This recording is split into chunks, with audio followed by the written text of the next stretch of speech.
Nick, I think you're muted, bud. Oh, I just did There all we of go. that. Oh, I just said all that and I was on the mute. See, there you go. Episode 1, right? It's It been a minute. sounded, I can tell you that it sounded fantastic. The silence The was lip, amazing. yeah, those lip sync lip readers, lip the lip readers, right? They know what's going on. They love it. We're a minute in Um, and we're already off the rails. I love it. So anyway, yeah, Chris is in the chat. No audio. Chris Smitty, good play call, bro. That's a good one. I like it. Okay, so let me start over. Welcome everybody. I am Nick Sisson, your N2 media guy here in Longview, Kelso. And over there to my right is Matt Evans of the world famous Washington State and Idaho and Oregon famous Evans rankings. And Matt, we're very glad to have you. So thank you very much for being with us. Oh, I'm so excited to be here, Nick. Yeah, I'm pumped. I'm so pumped to be talking football again. Yeah, Justin's in the comment section says he thought that his headphones were dead. They might have been, but we revived them. They've been resurrected. So yeah, I mean, Matt. First off, I just want to say it's great to be back. 2024 figures to go out with a bang. We saw a lot of really cool results last year throughout the state of Washington in all sports. One team in particular, little teaser, had a very, very good sports season, not just in football.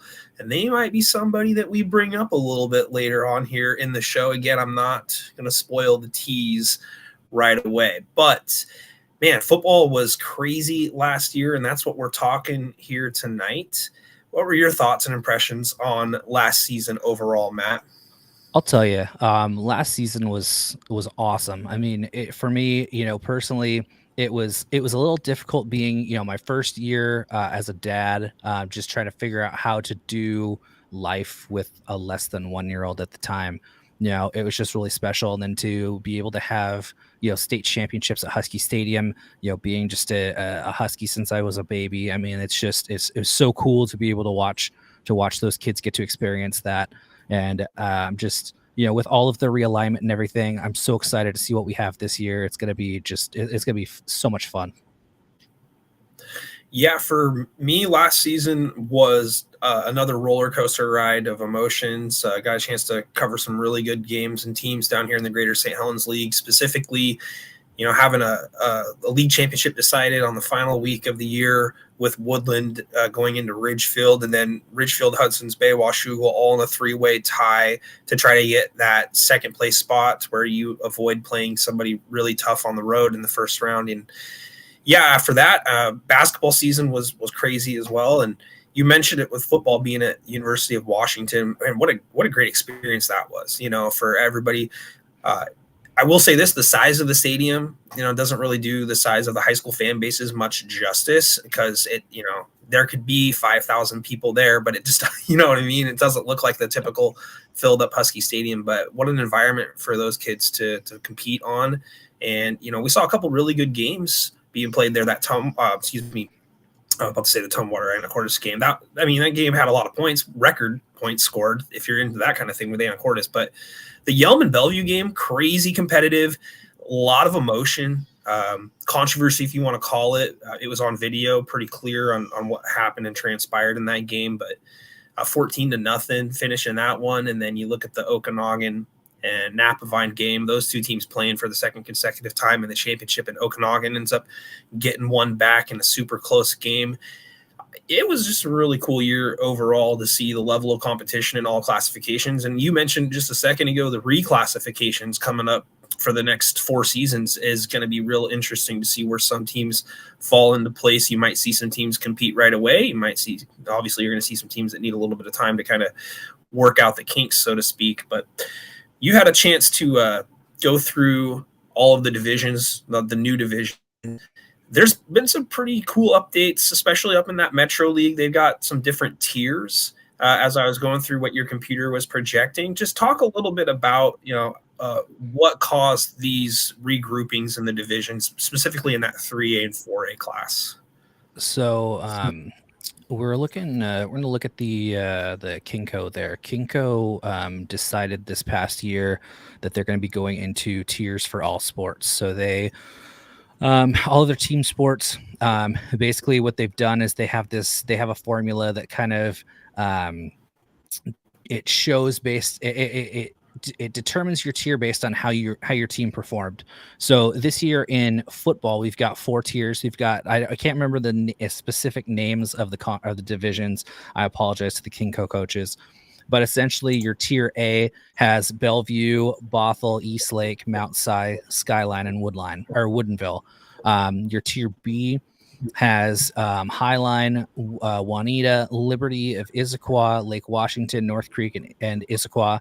Tier C's got Mercer Island, Renton, Hazen, Redmond, Newport of Bellevue, and Inglemore. And then your Tier D has Cedar Crest, Interlake, Sammamish, Lindbergh, Evergreen of Seattle, and Foster. And then in a couple and non-football sports, I believe Tyee is also involved, is also hooked in with the KingCo.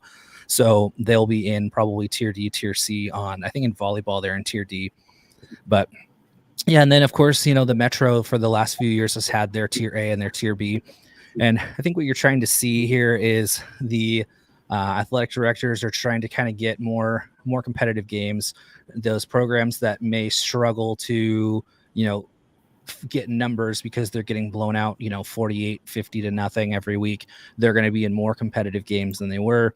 That's a good pro. For me, the biggest con is just that when it comes, especially in Tier A, you've got 1 3A school and you've got, 5 4A schools.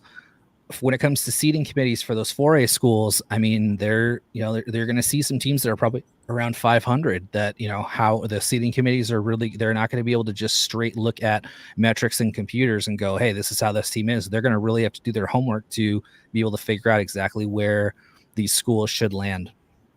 And I think that was all I was going to say. I think I had another thought, but it went away. I'll think of it later. Yeah. Well, one thought came up for me is at the end of that was there. Most people don't realize this maybe yet because you're not the type of guy to pat yourself on the back, but your computer metrics are going to be used here coming up when it comes time to playoffs and these seeds. And you mentioned to me privately when we were off the air is that there might be at-large bids coming up here, and the metrics that Evans Rankings provides, which more oftentimes than not, when it works itself out by the end of the season, it may have some stuff in the formula to work out early in the year, but by the time we get to the end, it paints a pretty clear picture. Yeah, it does. And, there are some obvious errors that, I'm very, very vocal about, pointing out. I don't know how close we are to at-large bids. I know that it's something that's been discussed. I hope in the near future that, maybe it will be something that we can do and, I can help out with. A little bit of my prior background is, when the seating committee started, I was on the first 2. So I was a member of the 1B, 2B committee the first year and the 1B, 2B committee the second year. And so, when I go out and talk about my experiences, or I kind of talk about what I think the room looks like and everything, it's coming from a person who's been in the room, who still communicates with people who are on the committees. And, I get messages almost every week, clarifying computers like, hey, why is this team here? Why is this team here? Do you think that this is, and I can go in and say, hey, I think this is wrong. I think that, these guys may be a little bit too high. These guys may be a little bit too low. So, it's just, it's a lot of fun. Yeah, it's a lot to take into. There's a lot of different things that you're going to think about when you go into that room with, head to head. You hate to use the term, but eye test. Florida State really hates eye test, especially with, the way this year started, pun intended. It's just I will say it's a thankless job because, someone's got to do it. But at the end of the day, we need to use as many resources as possible. Yep. And something is unique that the algorithm that Evans Ranking is and how it provides that service for everybody is a great tool. And it's a great metric for sure. And I'm glad to see that, the Coaches Association is looking at utilizing the tools that are available. And, a lot of people like yourself do a lot of independent research. There's a lot of great media all around the state of Washington that, predominantly helps each other out. And I enjoy reading up on all the kids that are coming up and all the teams and the starters. And I think that everybody does a really good job of getting together. And I think the coaches are pretty fair as well. And, they're good with their time and good with their Their assessments for the most part. I mean, obviously you're not going to bat 1,000. You know, if it's baseball and you're batting 350, you're a Hall of Famer. So we need to go off baseball metrics for that. Well, let's see here. What I wanted to do first and foremost is I just wanted to do a quick, brief recap from last season, and Okanagan winning the championship in 2B, Liberty Bell winning again in 1B. We'll talk a little bit about that, I'm sure, here in a little bit.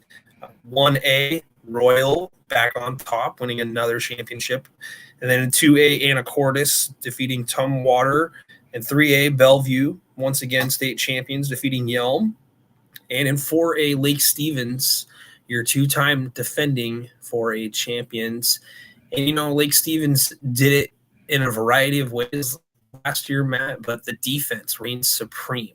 We're going to talk a little bit about them, but that defensive performance that they put on in the state tournament was as good as any team has ever done, honestly. Yeah, I completely agree. You know, and it's going to be interesting to see how that school comes about this year, because I believe we were talking about they lost a lot of starters on the defensive side of the ball. So, you know, it's going to be on the offense a lot this year, but I think that they're very well tooled to be able to make up for the lack of returnees on the defensive side of the ball. Absolutely. Yeah. And 10 starters is the number projected. So 10 out of 11 guys have moved on. And that's a lot to replace for any program at any classification at any level. And like we were talking about privately, again, the 4A class, you know, you've got who you think is number one, which you probably assume it's Lake Stevens for sure at this point. But, man, 2 through, let's say, 15, not much separating those teams. Yeah, it's going to be – I think that, you know, we've been talking 4A is just going to be there's a lot of really good teams that you can make a case for, you know, 10, 11, 12 teams to make a run to state championships. I mean, maybe not winning state, but I think that you can make the case for, you know, a run to this deep into the semifinals, maybe to the finals. Absolutely. I think that that's a real good transition point to kind of talk a little bit about some teams that are reshuffled playing a different classification. Matt and I both kind of put our heads together and we're trying to identify some teams that have reclassed but can either step up or move down and compete and have a chance to win right away. So I think we'll start in that 4A class, Matt. And for me, the team that jumped off the page right away was the Yelm Tornadoes. You know, going from winning the 3A championship 2 years ago and playing in one last season, unfortunately losing their best player in the heat of the moment, the heat of the battle on a play that went a little bit beyond the whistle. Hate to see it, but I like what Coach Ronquillo has got going on. There's no shortage of dudes in the Yelm program right now. We were so accustomed to, you know, the Braden Platts of the world. But they continue to do well in the weight room. They've got great numbers, which is why they've moved up to the 4A class. And that was the first team that really jumped off the page at me, who's going to really give everybody a run for their money. I mean, if you think about the teams that they've played non-conference the last couple of years, they played a couple 4A schools. They played Camas a couple times, and, you know, they got taken to the wire by Camas last year. But, you know, that Camas team returning a lot of guys this year. They were competitive last season. I like Yelm to step in and compete right away. Yeah, and I liked Yelm jumping up. I like the additions to the SPSL, but the biggest thing is that I like that they split into divisions so that we're going to get some non-league contests out of them. You know, Yelm's got some really good ones. Week 3, they've got Kamaikan coming up. That's going to be just a heck of a game. Yeah, I think Yelm's going to be a really, really good team coming up. The team that I'm looking at going from 3A to 4A, looking at Arlington. You know, Arlington is a team that's been really highly ranked by me and by a lot of other folks in 3A the last few years. And I think that jumping up to the Westco, I mean, they're going to have their hands full with Lake Stevens, but I think that they have a good chance to finish in the top 3, maybe second place, get a good draw going into the round of 32 this year. But yeah, I think they're a team that if I remember correctly, I think they were preseason top 10 in some publications. But yeah, I think that they're a team that's it's going to be really interesting to watch the jump for them. Yeah, I couldn't agree more. That was a team that I had also down on my list. I had one other, Mead, from Spokane in the Greater Spokane League. Team that been to the playoffs multiple times over the last few seasons. They have a lot of team speed, and I think that they will be a great addition to playing Gonzaga Prep. They already do have them in the league, but technically it'd be non-league, non-class. Now it really will have some implications, and I think that that's a team that can step into a league that has predominantly been, hybrid, obviously, for the last few seasons, and again, been more of just kind of a metric for where they are when it comes to seeding them in the 3A. I don't think they're going to have any problem with the numbers that they have enrolled there. So I like Mead being able to step in and compete right away as well. Yeah, I agree with you there. I think they're probably a good bet to be the number 2 seed coming out of GSL 4A. Yeah, I do have your list here of the computer predictions for each league.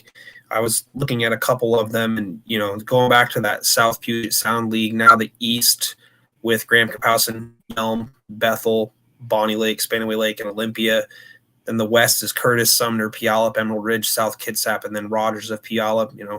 The metrics for that, has Yelm finishing second, so obviously competing right away according to the computer. Then scrolling down here just a little bit further to get down to the GSL, you've got Gonzaga Prep. The computer, has Gonzaga Prep at 1, and then Mead second coming out of the Greater that's where I'm at. But the Greater Spokane League, I promise, there it is. Yeah, and these metrics, the one used for this predictive model was very, very, very raw. It just essentially is, I went and took last year's rating. I kind of went and I figured out, got rosters for the teams and kind of percentage, how many kids graduated and how many juniors went up to seniors, and kind of gave them a little boost there. So it's I called them officially my unscientific predictions, and they're very unscientific and probably going to be wrong, but it's a lot of fun to get the discussion going. So I was like, why not share? No, it's a great way to get the discussion going, and we'll try to fill in some of the gaps, in terms of what we think with our eyes, and some of the teams that we have guys transfer in, and so on and so forth there. But let's move down here real quick to the 3A teams that reclassed, and we'll give you a couple more, unless you had any other teams that we hadn't talked about yet in 4A. I'm good. I'm good. So for 3A, I came up with Enumclaw as my number 1 team that I think can step in and compete. I think that Enumclaw might have been the second best team in 2A last season. The final game that they had with Anacortes proved to be the closest game that Anacortes would play in the entire playoffs. The numbers were pretty high for a 2A school. Obviously, it's a little tougher to probably crack into the top tier in 3A, but I like the program that Enumclaw has going for them, and that's why I ultimately saw them as the number 1 team that is reclassing and moving up that can compete. Yeah, I completely agree with you there. Enumclaw, I think I have them going to the quarterfinals in 3A. They're just it's that program. I think even if they jumped up to 4A, I think that they would be extremely competitive. Yeah, it's a very well run program. They always seem to have dudes, and they just play good football. They don't make any mistakes. For me, another team that I have on here reclassifying going up. I kind of am looking at Shadle Park over in the GSL. They were a pretty solid team in 2A last year. They didn't graduate much, and I think that making the playoffs is going to be kind of a long shot, just because you do have Ridgeline and Mount Spokane up there. But I think that Shadle could be somebody who makes some noise, maybe finishes third, maybe could sneak up into second if they get a couple of good bounces against one of the big 2 teams there. But yeah, Shadle Park's a team I'm interested to see how they do this year. Yeah, I like them competing ultimately for that second spot. Ridgeline has really turned the corner over there as a program and trying to get their feet going underneath of them, and they had a good start to that last year. Mount Spokane, still figuring probably to be the top team there, but That second, third spot seems, pretty fair for Shadle Park, given what they've done in the 2A classification over the last few seasons, and not a ton of competition to run up against. And again, you're still going to play some teams in the 2A ranks that you're really familiar with, until you really start to gauge where you're at as a program, and you want to go out and you want to schedule a little bit tougher. Another team that I liked was Sedro-Woolley.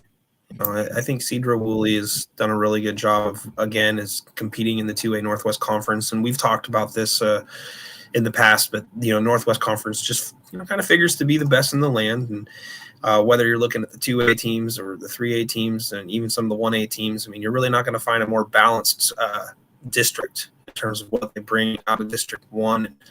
Sedro moving up. I mean, they're pretty familiar with most of the teams that they're playing. I know they're projected at number 5 in the Wesco North this year with Ferndale and Marysville, Getchell and Stanwood at Oak Harbor, Snohomish and Mount Vernon.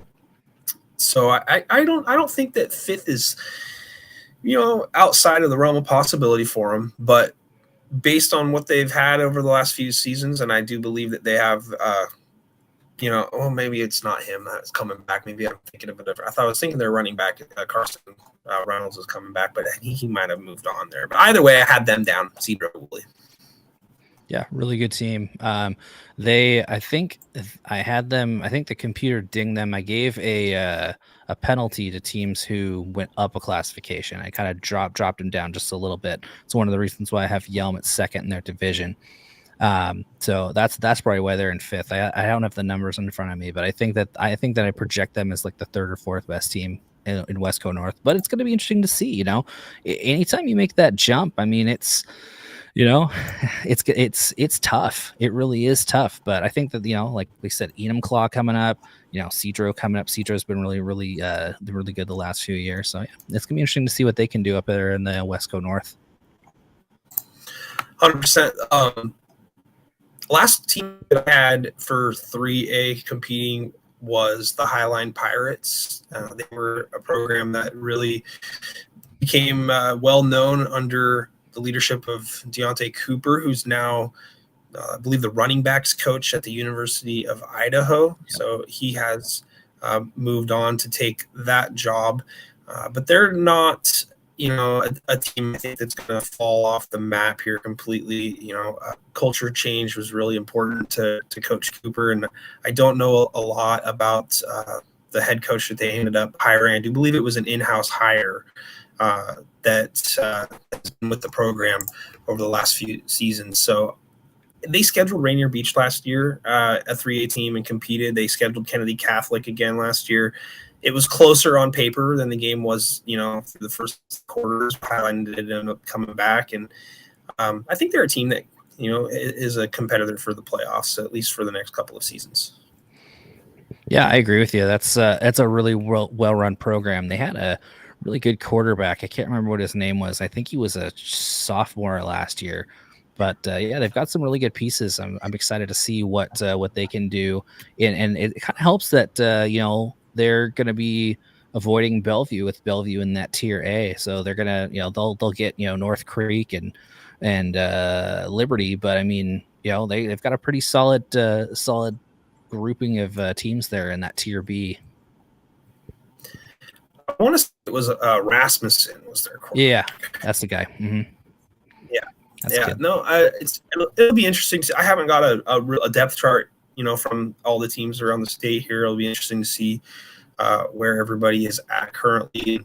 Sometimes the coach leaves, some players go with him, and there's a lot of there's a lot of teams interested in talent up in the Burien area, up in the Seattle area. So anything's possible with guys moving to bigger, better opportunities for themselves, but I still think that Highline's a team that can start to compete right away.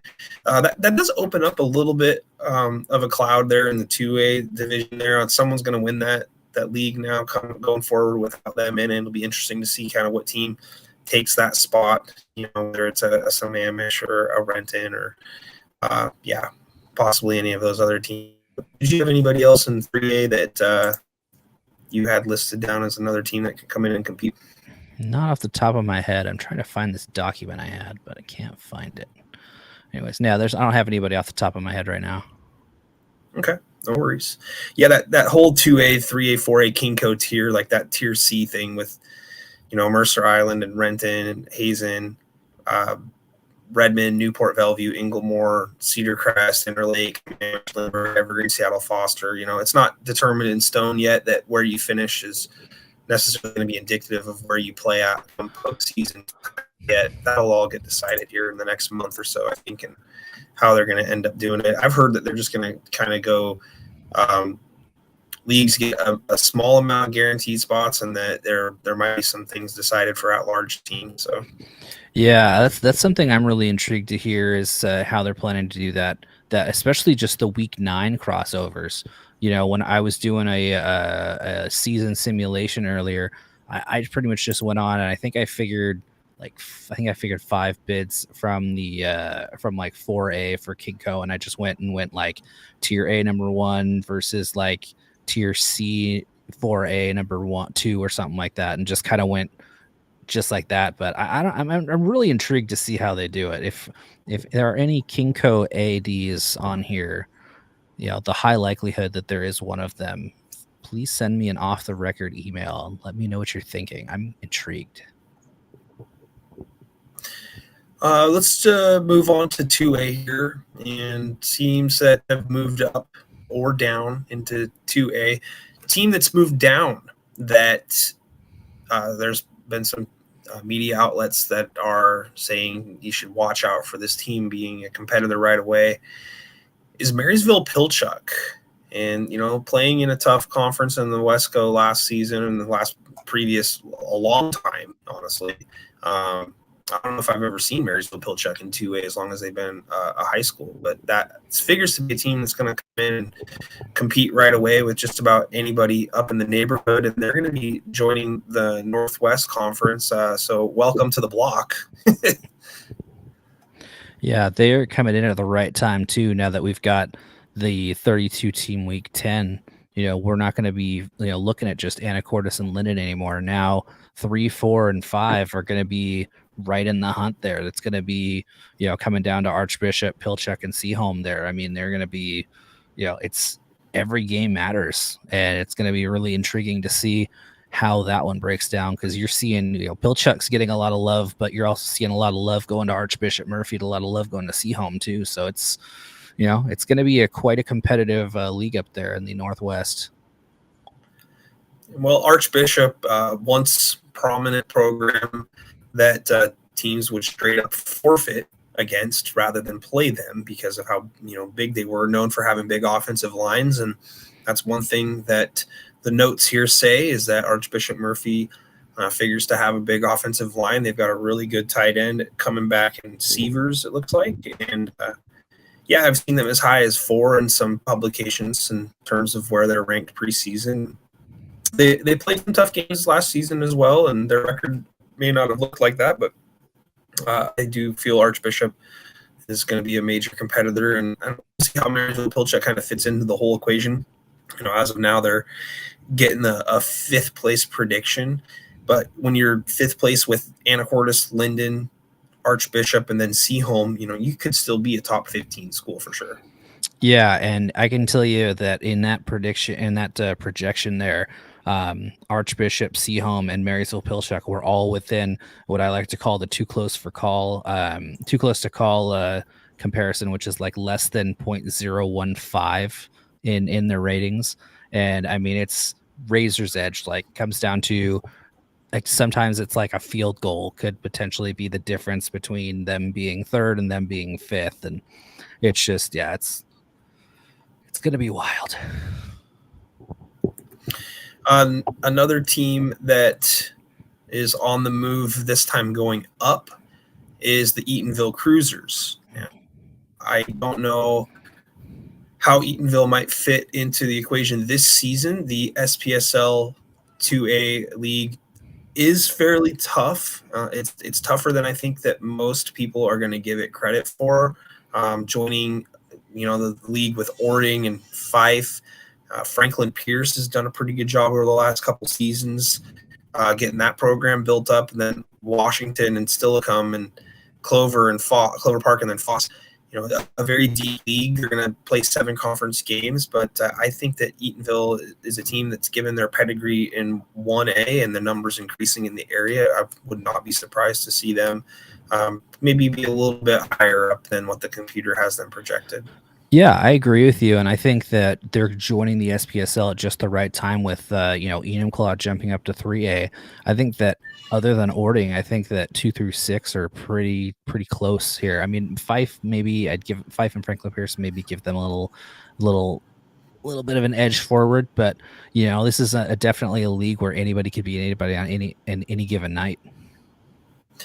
Yeah, I think Fife does have pretty fair projections going into this season, and that they've got a pretty confident team going into this year. So I have really no gripes at all where the computer has everybody sitting at right now. But it is a good time to come into the league, as you just mentioned, with Enumclaw exiting and moving it to 3A. That really opens the door up for some teams because I feel like that if Enumclaw was still in the league, that they would have easily won, even though Ording is really good this season. Yep. I mean, I think that they're a very good team. I think that it was the right time for Eatonville to make the jump. Obviously, they had to. Everyone had to reclass and move around based on your numbers. So it happened. But I like the Cruisers. I do have a couple more teams. Do you have anybody else on the top of your head there? Yeah, one that I'm interested. They're technically moving down despite having played in this league for a long time. So I'm looking at Bainbridge. Bainbridge is dropping from 3A to 2A officially, and they've been in the Olympic for many years now. So I'm intrigued to see how they look in that. I mean, we know what they have looked like, but I think that they could really push North Kitsap this year to potentially surpass them as top seed. I'm not saying that Bainbridge is going to win the league. I'm just saying that I think that they are decent enough to where they could make a push for it. Yeah, no, that's a team that I definitely kind of had off my radar, so to speak. And they did play last season, North Kitsap, I think, as an undefeated when they went into that game. And, it ended up not being very close. And, I think that you're right on about, having a good opportunity this season, because I'm not saying North Kitsap is down, because I don't think they are down, but they're losing a few guys, but they have a great culture. That league seems to be comfortably theirs, but they're a team that desperately needs a 1B, so to speak. They need somebody to kind of keep them sharp. They've been really aggressive, North Kitsap, that is. They've been really aggressive non-conference-wise and trying to get themselves prepared for some of the bigger teams, and it's paid off for them. They've been in the playoffs the last couple of years and made some deep runs into the championship game 2 seasons ago, into the semifinals last season, and only losing to Tumwater by 2. So good competition there for them, and Bainbridge will be a better team for being in the same league as them. That is for sure. I was also looking, Matt, at Toppenish moving up and Deer Park moving up, and then a team dropping down. I wanted to get your thoughts on it. It says their name and then question mark, because I'm not sure, but Chief Sealth, they're going to be dropping down into the 2A ranks, and a Metro League team that has played really tough competition. I'm sure that what they're going to run into and have a chance to play in is going to look like a breath of fresh air in some regards. There's still plenty of tough teams in 2A. You could maybe make a case that pound for pound the best team in the whole state is in 2A. So I'm not going to sit here and say it's a cakewalk, but I wanted to get your impressions on Chief Sealth moving down. Yeah, so they're still going to be playing in that Metro Tier B. It's going to be similar to Kingco in there. So you'll have Lincoln of Seattle's in there as well, and they're 4A. So you're going to have 3 classifications in there. But I'm interested to see how they break off for the playoffs. How many Metro teams are gonna, are they gonna get 1? Are they gonna get 2 bids to there? But I have Chief Sealth, ranked second in that Tier B. I like West Seattle. I think that West Seattle is, they're not necessarily. They're technically to be the 9th best team in Metro based on this, but I think that I think Chief Sealth is going to be a really interesting team to see in the playoffs. I don't really know much about them, so there's not much I can say other than I'm intrigued just to watch them play. As for the other teams that you mentioned, Toppenish, Deer Park, I know Quincy moved up as well to 2A.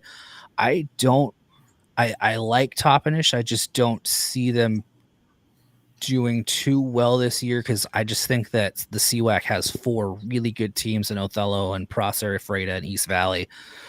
So, I mean, who knows what we're going to get from them, but I think that there's enough talent in the CWAC that I don't think they'll be pushing for the playoffs this year.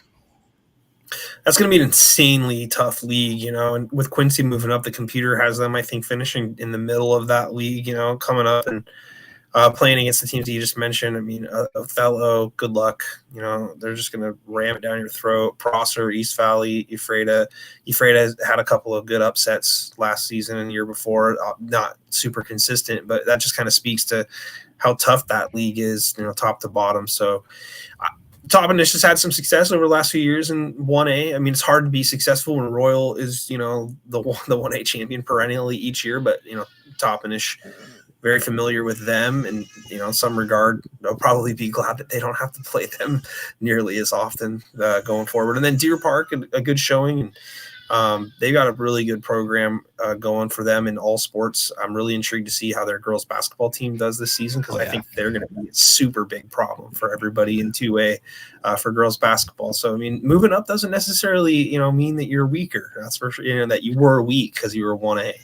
Yeah, and for Deer Park too, it's the same situation. They're going up, and they've got 4 really good teams there in 2A GSL with Clarkston, West Valley, Rogers, and Pullman. I think Clarkston and West Valley are the better of the 4 there, but I think that the 4 of those teams are all just really solid programs looking to make a statement going into the playoffs this year. Let's drop down to 1A real quick here, and I really had a hard time figuring out who would be legitimate contenders right away. I ultimately settled on 2 teams, one that I'm pretty confident can contend and, might have a chance to make a quarterfinal run, depending on matchups, maybe even beyond that. And that is the Kalama Chinooks, them moving up from the 2B ranks, having arguably one of the better quarterbacks in the entire state, a true dual threat who had, I think, almost 4,000 yards of total offense a season ago. I mean, that's really insane numbers, doing it against tough 2B competition in Napavine and on Alaska. I really think that Kalama this coming season does have the ability to step in and compete right away. They're going to play 2A Woodland. They're going to join up in the Trico League now, and they're going to be playing Seton Catholic. They're going to be playing La Center. So once they get to those couple games, those 3 games right there, I mean, obviously they won't see the La Center game until the very end of the year and week 8. But either way, we'll have a pretty good idea, I think, after this weekend where Kalama sits. If they're able to knock off Woodland, a team that's got another just incredible athlete in Elijah Anderson, who is just kind of a do-it-all player himself. I like to see where the Chinooks end up, and I'm not shy to think that they could end up making some noise in the 1A conference or classification. Yeah, I completely agree. Kalama's never been too shy to schedule those non-conference games. They've always, they've played those 2A GSHL teams, and they've played La Center recently as well. And so they're not afraid to get out there and schedule. And now they're actually jumping up to the 1A. I agree with you. I think that they're going to make some noise. I think that I think they do make the playoffs. I do think same with you. I think that if they, depending on the draw, I could see them, sneaking out of the quarterfinals and, maybe making somebody really upset in the first couple rounds. Another team that I had that name question mark thing is am I sure about this? But I mean, it seems on the surface that there's a good chance for competition. And I was talking to my buddy there, Justin Tomaszewicz, who's in the comment section, does a great job with the Scrimmage podcast in Grays Harbor County. But the Rochester Warriors drop down from the 2A Evergreen now, where you play Tumwater every year and you play WF West, and then you're also going to get some tough games against Shelton whenever they're having a good season. Always tough to go on the road and play them, and also Aberdeen. So Rochester moving down and having a run first mentality. If they're a team that can win at the line of scrimmage, I think that they've got a good chance to win some games and ultimately compete. And they cross over, right, with the Trico. So, you could end up getting a real tough matchup there if they're doing crossovers, unless there's another way that they're going to determine that. I believe that 4A, 3A, 2A, 1A are all doing a Week 10 32 team thing that 3A has been doing the last few years. I believe, if I'm correct, I believe all 4 of those are doing that. Okay. Which is, I think it's a lot better for a team like Rochester, because I think I remember correctly, I think I get projected 3 bids coming out of Evergreen, and yeah, no, I agree with you. I like Rochester's chances to be a solid second place down there in the Evergreen. I really liked them last year. Them and Aberdeen were 2 of my kind of sleeper teams that I thought would make some noise. And Rochester dropping down kind of at a good time when Tenino's still kind of coming back up, and Alma's rebuilding their program, and Hoquiam's still kind of rebuilding their program. I think it's a good time to get to make some noise in 1A as they join up with them. Yeah, they've got one of Tenino's old coaches there, so it's going to be a lot of running the football from what I heard from Mr. Domashevitz, who mentions in the chat that Montesano's non-league schedule is super tough this season with La Center, Ridgefield, Nooksack, and Napavine. Yeah, I mean, that's a non-league schedule to where I'm not afraid to say they could lose all 4 of those games at this point. You could be 0-4 and still have a really solid team. Honestly, I mean, there's really no shame in losing to any of those opponents. Yeah, and when you're at the seeding committee and you're looking at those teams, you're looking at 4 potential playoff teams in their own right there, and losing tough games to tough teams is something that it's a badge of honor. It's something that'll be a good thing for you, even though the losses may be inflated. It's something that's still you get the benefit of the doubt over somebody who's potentially going out and just 7-2 and scheduling nobodies. Did you have any other 1A schools that you want to talk about? I'm looking. I don't think I have anybody else down. Let's see. Let me scroll through real quick. There wasn't much movement in that in the 1A. No. Yeah, I don't have anybody else. Well, then let's move on to 2B. And this was an easy one for me. A couple easy ones, honestly. Yep. The Freeman Scotties number 1, right? We talked about Montesano just a second ago, a team that was undefeated last year until they took on Freeman in the playoffs, and Freeman makes the trip over, and they do it again. The year before they beat Eatonville in their territory, tough weather conditions, and then also they go and they do it against Montesano last season. The only thing, if there was a knock on taking Freeman and 2B, it's not that they're not going to compete right away, it's just that they have competition. There's going to be some teams that they're going to have to take on now perennially every year, and it's no cakewalk moving down the 2B ranks either, Matt.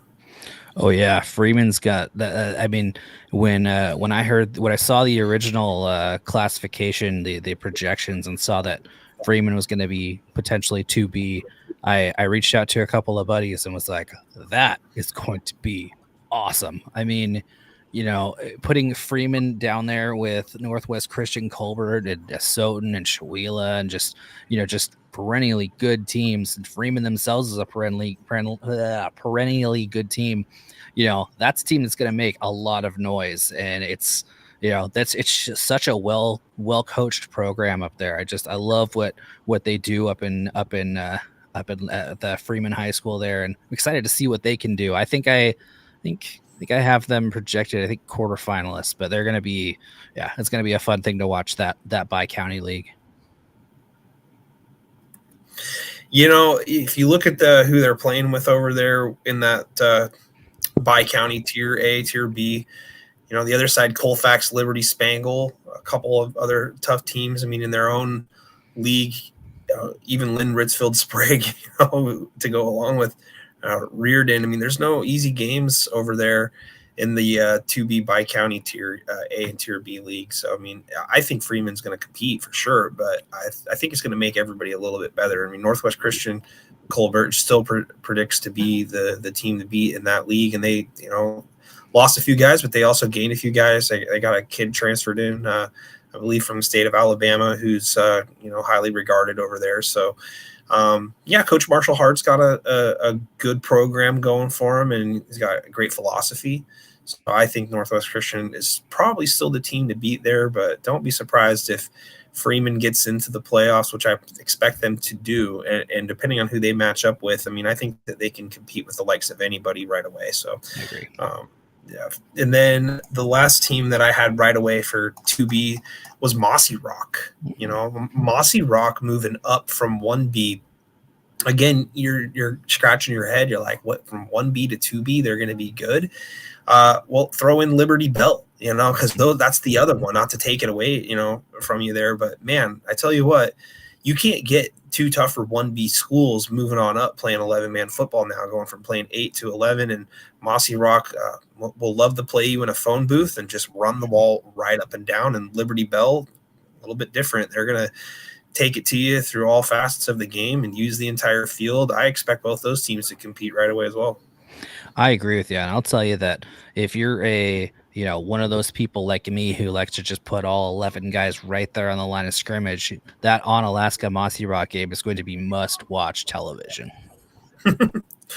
Yeah. Oh, I love it. Yeah, it's a great analogy because that's exactly what they're going to go. They're going to go 2 tight ends and 2 backs, and they're going to run it right down your throat, both sides of the ball. I mean, it's the type of game to where it's halftime, 10 minutes in, and how does that work out mathematically? So Justin says Freeman has cool uniforms and a lame mascot. The Scotties is not lame. No, I love the Scotties. That's a great name. Yeah, it reminds me of a certain team in the city of Kelso called the Highlanders, who also might refer to themselves as the Scotties. So, yeah, I'm okay with the Scotties. Sorry, Justin. By the way, Freeman basketball, oh, boy. Yeah, you want to talk about a team that can compete right away. I'm jumping the gun here, but, man, moving down to 2B, there's some tough teams. Again, I mean, super tough teams in 2B for basketball. But, man, I'm super. They played really well last year. They ended up finishing 4th place in the state tournament for 1A. So yeah, let's go.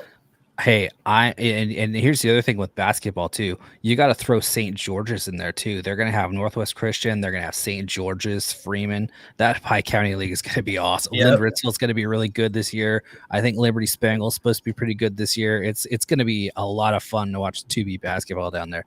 Yeah, not getting ahead of ourselves. Yes, this is a football show, but Nick and I have talked about this off air that we love high school sports. So like we may go off on some tangents at some point this year. Yeah. Just going off talking about some other, random sports, but we'll make sure we keep it, it'll come back to where it's supposed to be. Yeah. Some relevance of, I guess structure, but you can start throwing names out all day, man. Columbia Burbank, Lake Roosevelt. I mean, there's so many tough teams. I think everybody in 2B is thankful to lose a couple, like in Quincy, moving on up. That'll be helpful for everybody there in 2B, another tough team. They're in 1A, excuse me, moving up to 2A. So I screwed that up royally. The teams in 1A are going to be thankful, but now's the time to dial it back and kind of get it back on the track, I think. So. All right. So again, I kind of went through all of your projections, and I wasn't really wanting, I guess, to question what the unscientific method is at this point. I think it's pretty early to go in and try to pick apart anything that the computer thinks, except for the semifinals and finals.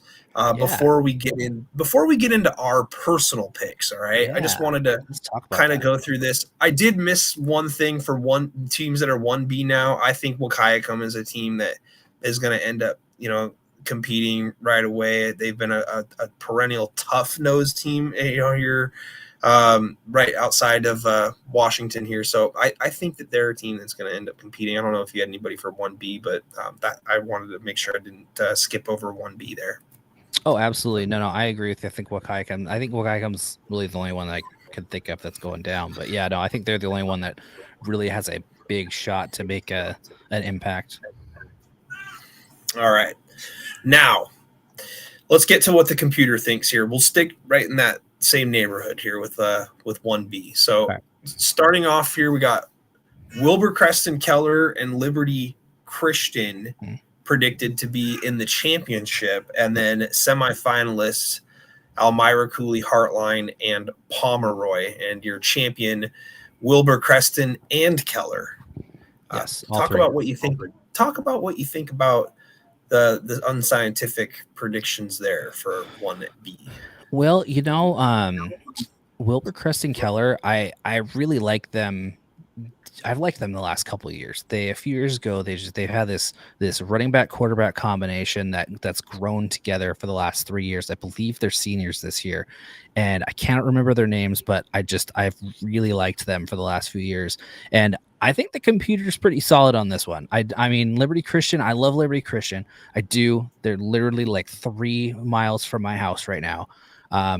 I like them. I'm not sure if state championship. I don't know if they make it that far. I do think that they get far, though. The one that my nitpick on this, though, is Nia Bay as a quarterfinalist. I was kind of like, that's one of those ones that I was like, computer, what are you doing to me? But, I mean, and if you look at it, too, it's all 4 East Side teams. So clearly we got our East Side bias going on here.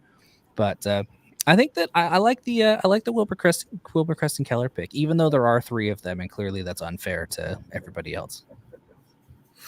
Yeah, you also have Nacelle thrown into the mix this season down there in 1B, dropping down from 2B. They're another team that the computers take recognition of right away, and I think that the Comets have got a team that can compete as well. And looking at that, and before we get to our personal predictions, I noticed that the computer didn't have Nia Bay calculated into the semifinals or the finals there, and it's going to be different. We know that there's going to be a different champion for sure now with Liberty Bell moved up, and that moves us up to the 2B semifinal predictions from the Evans Rankings computer. And Okanagan Napavine, for the 3rd consecutive year, Matt, is the predicted championship game in 2B, and then followed by Goldendale, and then newcomer Liberty Bell.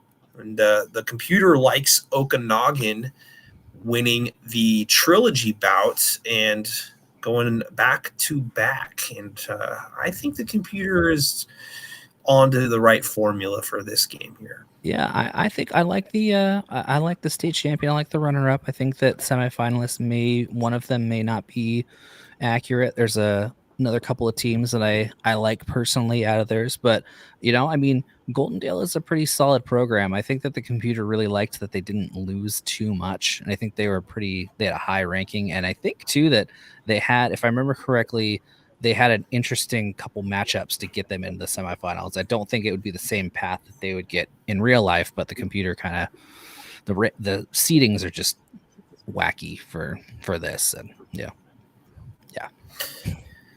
yeah, Goldendale, a team that was kind of off the beaten path here when I was putting together where I thought that the teams would end up being at. Before I unveil those, we'll just kind of stick with the computer here. But yeah, I mean, Liberty Bell stepping right in and making the semifinals. I think that speaks to just the level of dominance that they've played at over the last couple of seasons in 1B, and a lot of tough teams in 2B. I mean, I think that the theme of it's going to ultimately be matchups, but I don't really have a gripe with what the computer's thinking here. So yeah, I agree with you there with the matchups.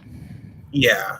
Let's go to the 1A computer predictions. They got Royal Seton Catholic, a semifinal rematch from last season. And then you've got La Center and Lakeside, 9 Mile Falls, as the other semifinalists. That would mean you've got 2 teams here from the Trico in Seton Catholic and La Center. And then Royal predicted to win for the 4th time in a row. Yikes. What do you think about Royal there? I think it's a safe bet. Royal versus the field, and until somebody beats them, it's a safe bet. But I think that after Royal, I think 2 through 10, 11, 12, I think that there's some really, really good programs on there. Seton Catholic, La Center, Lakeside. We talked about these guys. Kashmere Kings, Montesano, Nooksack on there. Cascade Christian, Linden Christian, Life Christian. I don't even have Linden Christian making it out of this first round. I mean, that's how deep I think that this tournament is going to be. And it's going to be, the seating committee here is going to have a huge task on their hands this year.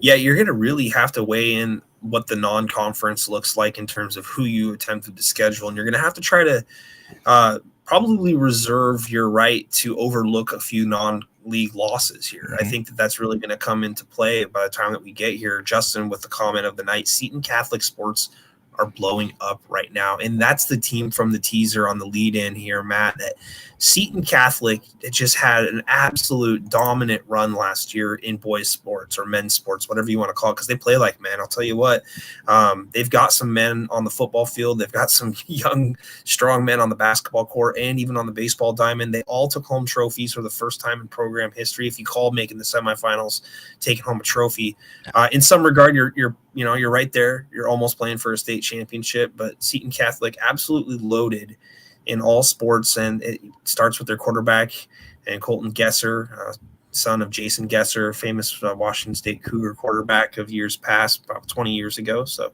Joe Callername, just a really, really great athlete all around. And Seton Catholic, they did a lot of surprise results last season in the playoffs. I don't think that most people in the bracket challenge had them even getting past Kings, and they ended up winning that game, high scoring, and then they take on a super hot Kashmere team, and they ultimately do enough to get by them, and then they get that learning experience, going up against Royal, albeit shut out, but that was the result for a lot of teams that went up against Royal last year. So I think Seton Catholic, the computer's really smart here, especially when you see how many guys they come back. La Center, I think they've got 16 starters coming back total between offense and defense.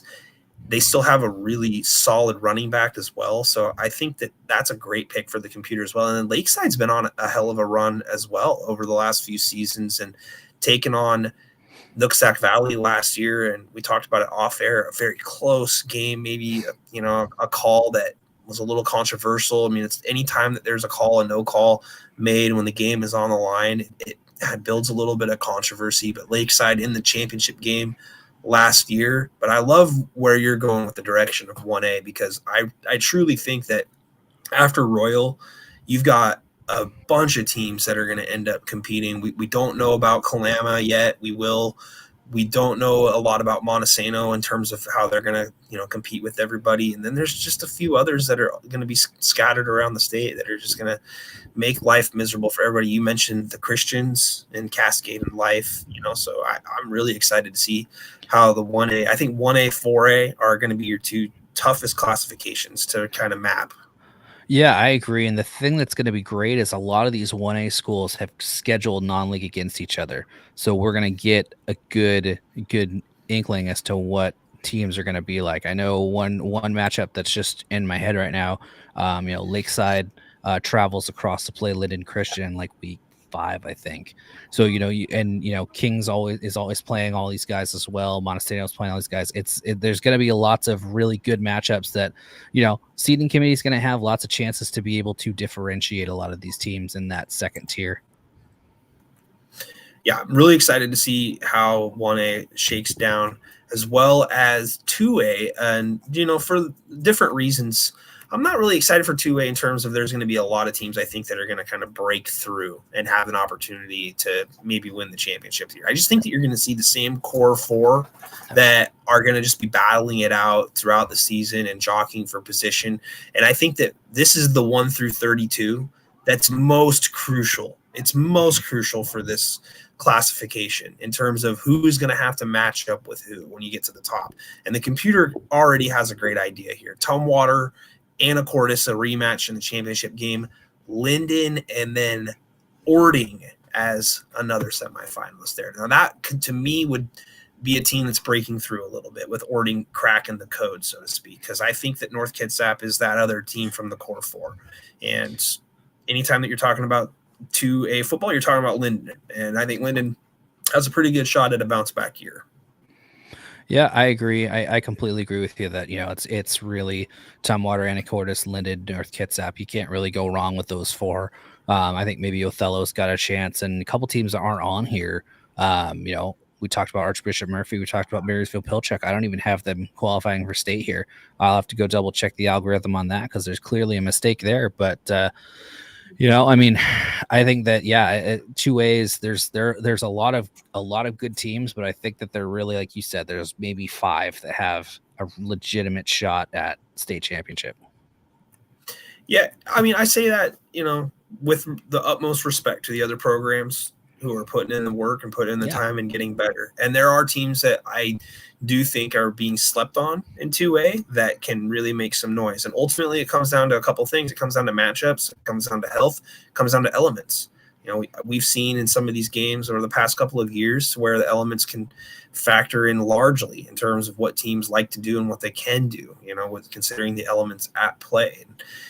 But last year was an all Anacortes season, and I see no reason to write them off of the championship game like the CPU has it. And I think Tumwater is in fantastic position again with a lot of returning players. And I got some notes. I'll break them down here in a little bit, but I have no issues whatsoever, really. I mean, if you want to call it an issue for everybody who's watching at home and has one, I mean, Orting, like I said, they would be kind of crashing the party based on how things have played out the last couple of years. But, change is inevitable. Something's going to happen and somebody's going to end up getting their spot taken from them. I do like where we're at, though, with 2A ultimately here.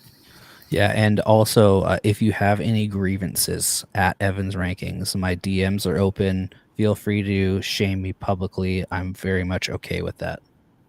Oh, I don't know if you watched last year, but I got shamed publicly by Enumclaw. I got shamed publicly by Eastlake. Oh, dude, the Eastlake did like a remix of my pick of Skyview, I think, beating them, or I can't remember which team it was. And then they had a lead in for their hype video for that week's playoff game with me like looking like an idiot because I picked against them. So, I mean, I'm officially all on the Eastlake Wolves no matter what, just because I don't want the remix to get dropped on Twitter. But actually, I was kind of flattered by it.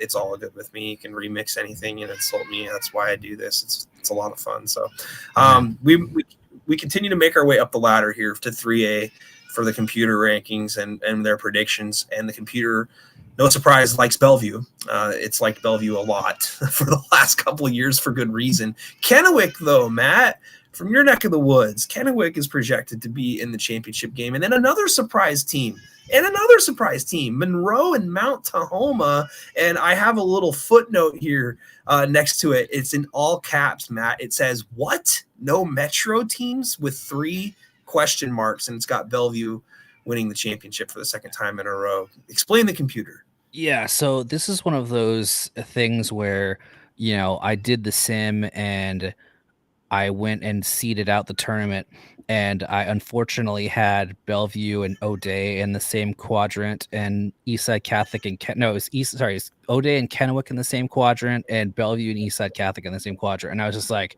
oh no, I was like, oh, I'm gonna have to put out here that these two teams are gonna lose in the quarterfinals, which I don't think is gonna happen. But it's one of those things where you put it out there and just say, hey, computer's probably wrong, and like I said when I tweeted all this stuff out, I made sure to let everybody know, hey, here's your bulletin board material, feel free to use it, tag me. I'm more than willing to take all of the lumps when and shoot it at me when when you do better than the computer thought, because but for the computer not having a lot of data, I'm kind of happy with some of the stuff that we're seeing on here. Yeah, no, I think that Monroe being on the list is indicative of how many guys they've got coming back on their team as well. They're going to be loaded with talent, and they had a tough loss last year in the playoffs.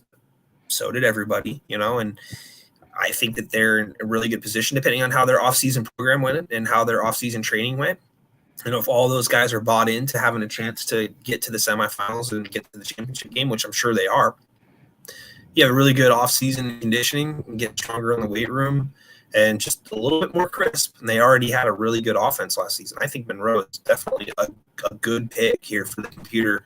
I'm not sure if I'm going to make it or not later. We'll see. But I just was so shocked to see that O'Day, Eastside Catholic, I've got some notes, coming up here in just a little bit about all these teams here, and not seeing them in the semifinals, took me a gasp, so to speak. I was just like, whoa, what do we got going on here? So yeah, me too. Now finally, Matt, the big boys, or some might say the 3A are the big boys too, but the 4As, the semifinals, the computer likes Graham Kapowsin and Gonzaga Prep, the team that won the championship a couple seasons back, and they're going to meet up here, according to the computer, with Graham Kapowsin winning the championship, and then Kennedy Catholic and Moses Lake will make the semifinals. I actually don't hate where the 4A is at in terms of computer projections here. I think that Kennedy Catholic is a team that has a really, really good shot of making the championship and even winning it. And obviously Graham Kapowsin, I think, is returning a bunch of good players, but they're going to be turning to a freshman quarterback here who's, I think, just turned 15. So a lot to think about there, a lot to work out, a very tough league to play in, and a tough playoff bracket to navigate. So I would maybe have a little bit of reservation about Graham Kapowsin winning the championship this year. Yeah, this was a tough one.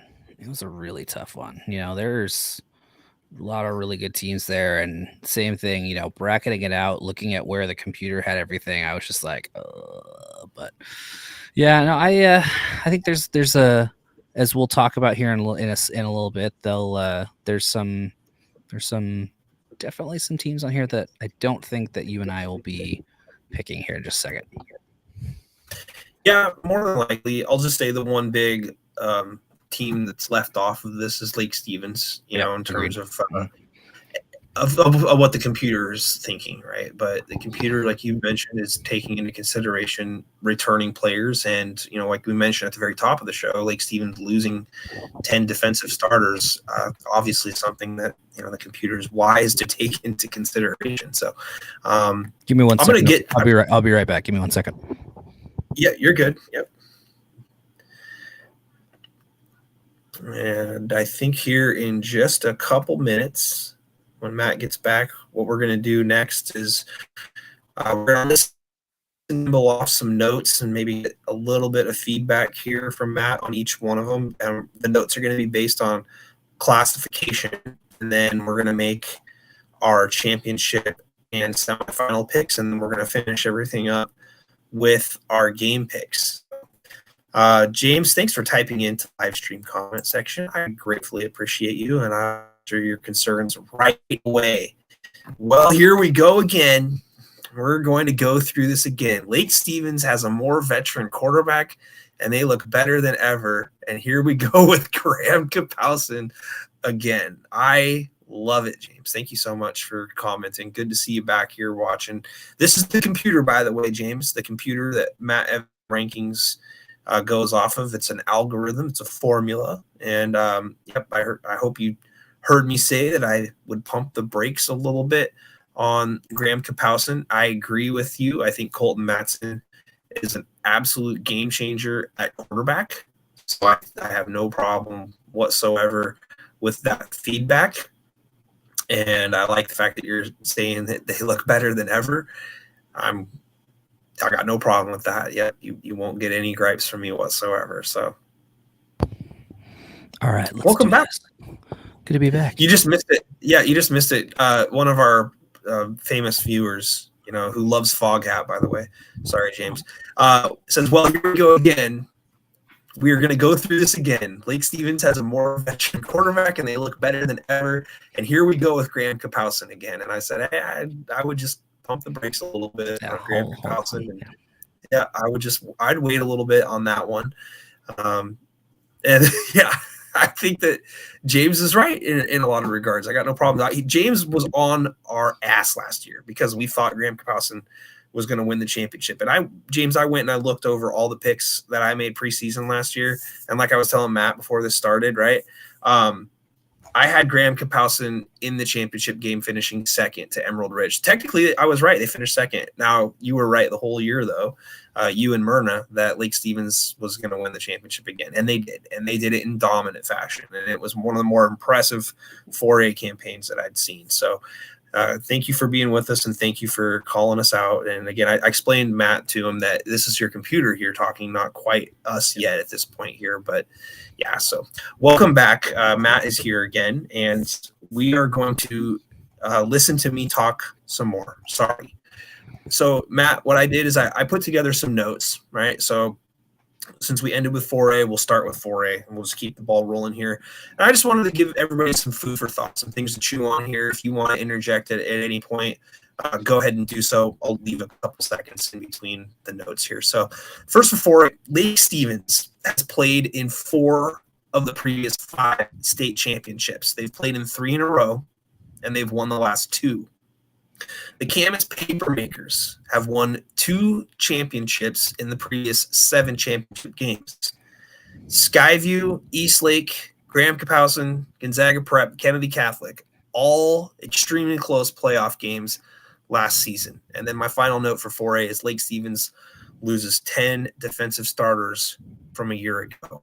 Any thoughts based on those notes there, Matt? I think that they're all pretty solid. I would add that I think that teams are going to be very surprised at how physical the schools out of the Mid-Columbia Conference are going to be this year.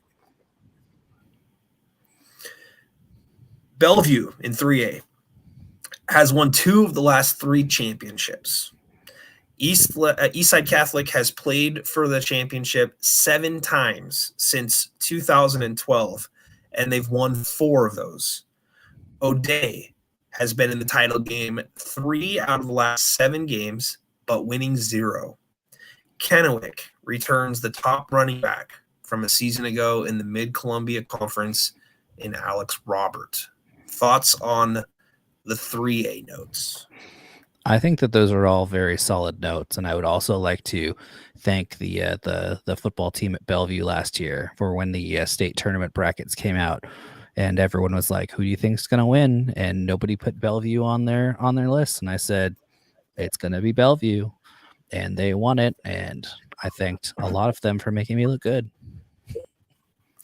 Yeah, I had Yelm and Bellevue in the championship game from the preseason last year and was wrong. I picked Yelm to win that game. So the Bellevue Wolverines back to their championship ways. And I think my thought out of this was I don't think that people have realized that O'Day has been in 3 out of the last 7 championship games. I think that they forget that because they haven't ended up winning one of them. But no surprise here on Eastside Catholic that they've played for it 7 times since 2012 and won 4 of them and played some really good Bellevue teams in a lot of those championship games. So, again, this kind of goes back to the computer with no Metro teams. It's like, whoa, I've got some data here that says different from what the computer formula is saying.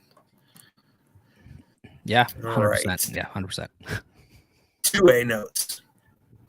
Tumwater has played in 7 of the previous 13 championship games, and including 5 of the last 8. They've won 2 titles over that 13-year span. Linden has been in the championship game 10 times since 2006, winning 7 championships, including 6 out of 8 at one point and 3 in a row. They've won the most recent 3, including 2 in a row before losing last year. Archbishop Murphy won the championship in 2016, going 14-0, and they have a preseason rank of number 4 and a big tight end in Jack Sievers and that big offensive line I mentioned. Final note, Anacortes destroyed everyone except Enumclaw, who now plays in 3A. Repeat with a question mark. That is a very good question. And with who they have coming back, I think that, we'll talk about it a little more, but would not be surprised to see him playing in December. Yeah, right. You are. I mean, I was not shocked to see how many Linden, names I saw throughout the last decade or so, but man, I mean, I know you're going back to 2006, but I mean, that really puts it into perspective in my mind when you go that far back and you've been in the championship game 10 times. And then also with Tumwater playing in 7 of the last 13, I mean, it's pretty much been those two schools in 2A where they've just been going back and forth with one another. Of course, there's been some exceptions to the rule, but it just kind of makes you appreciate what those two programs done historically, not just 1 or 2 years here. Well, and it's interesting too that you mentioned those 3 programs, Linden, Tumwater, and Anacortes. Linden and Tumwater being these schools that have been perennial. I said it right that time. Championship teams, state title teams, and then Anacortes, who even in the last 5 years they had to field the JV team. They had to forfeit a season, and here they are rebuilding to being a state championship caliber team. It just goes to show you what you can do, that it's possible with the right community and the right coach and the right administration that you can build a program, if not pretty quickly. Yeah, Justin comments about Rex Larson. Yeah, he was the quarterback the last year, but he has graduated, and now Anacortes will be turning to a younger quarterback, I believe, to go with great wide receivers. Rylan Land, one of the best in the entire state of Washington. He's gotten some looks, I believe, from Eastern Washington, I want to say. And yeah, Brock and Brady are amazing, and they got a great coaching staff up there, great program altogether. So, Anacortes will probably definitely be in the mix, but considering the other teams that I just mentioned, I mean, I wouldn't be shocked to see them be a team that helps them decide what the result is ultimately. Moving to 1A notes, Royal has won 4 of the previous has won the last 4 and then 7 of the last 8. And then the next word is ridiculous. Lance Allred returns. They outscored their opponents 190-7 in last year's playoffs. Seton Catholic returns quarterback Colton Gesser and Joe Calleram.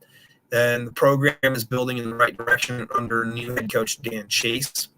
La Center and Nooksack return key players. Nooksack returning Colton Lentz and Brady Ackerman. Other than Brady Ackerman on the offensive line, Nooksack will be working in 4 new starters. Thoughts on the 1A notes? I believe that it's written in the Royal City Charter that there has to be at least one Allred on the football team at all times.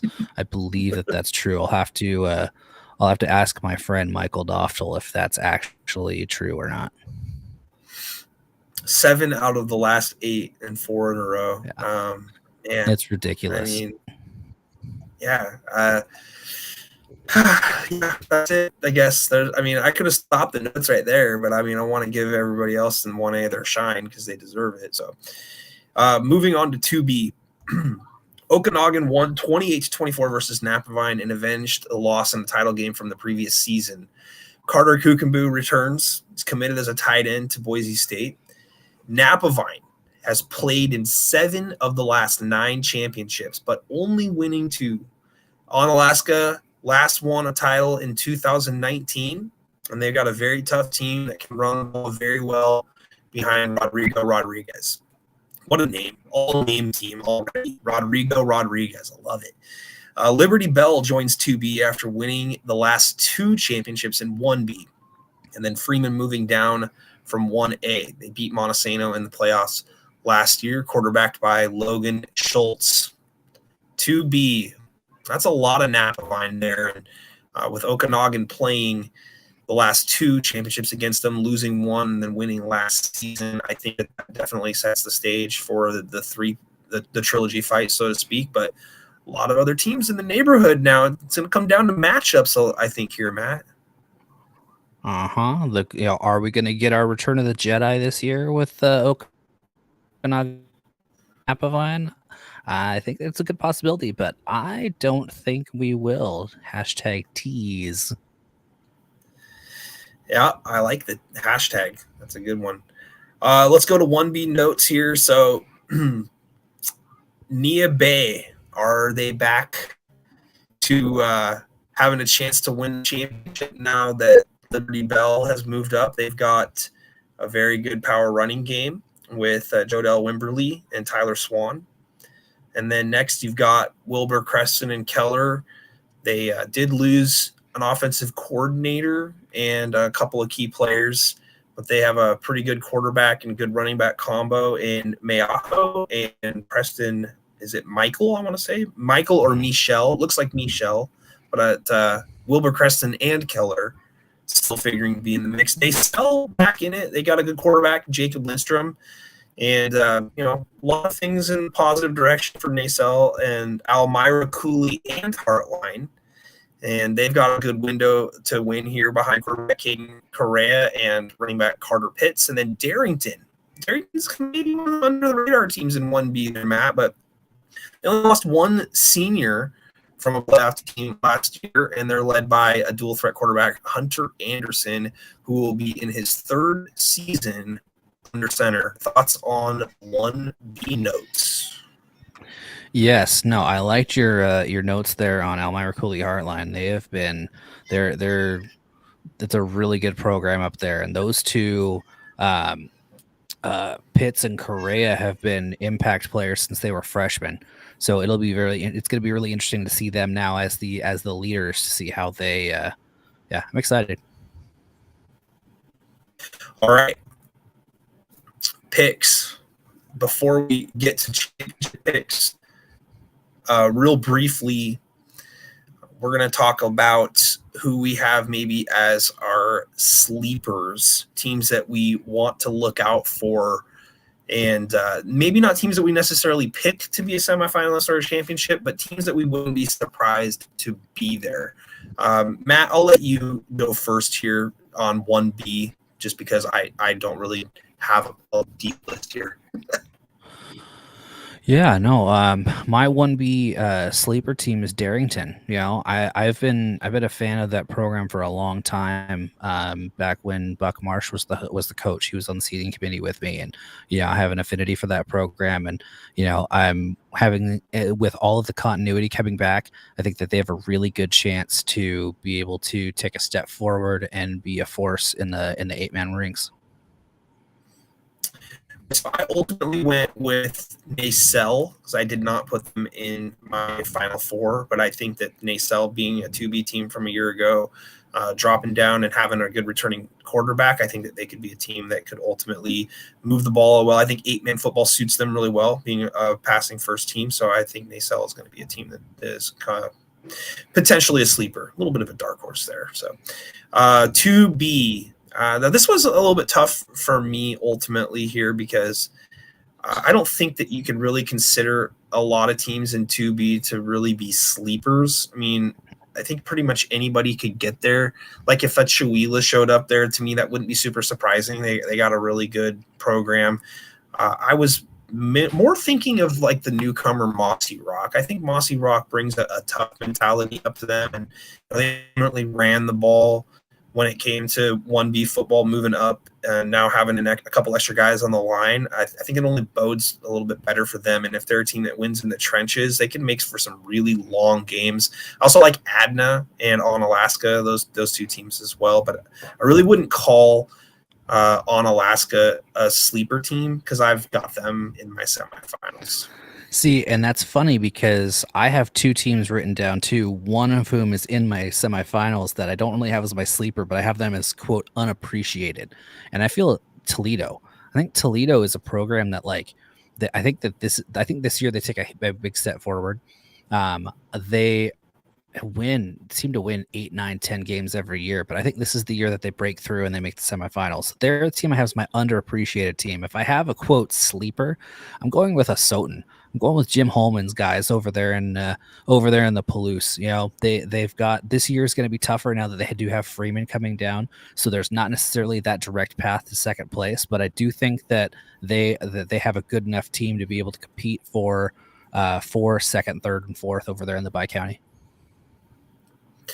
Yeah, and there's also pretty good rankings here from PL Willapa Valley is what Justin Domashevitz is mentioning here in the comment section.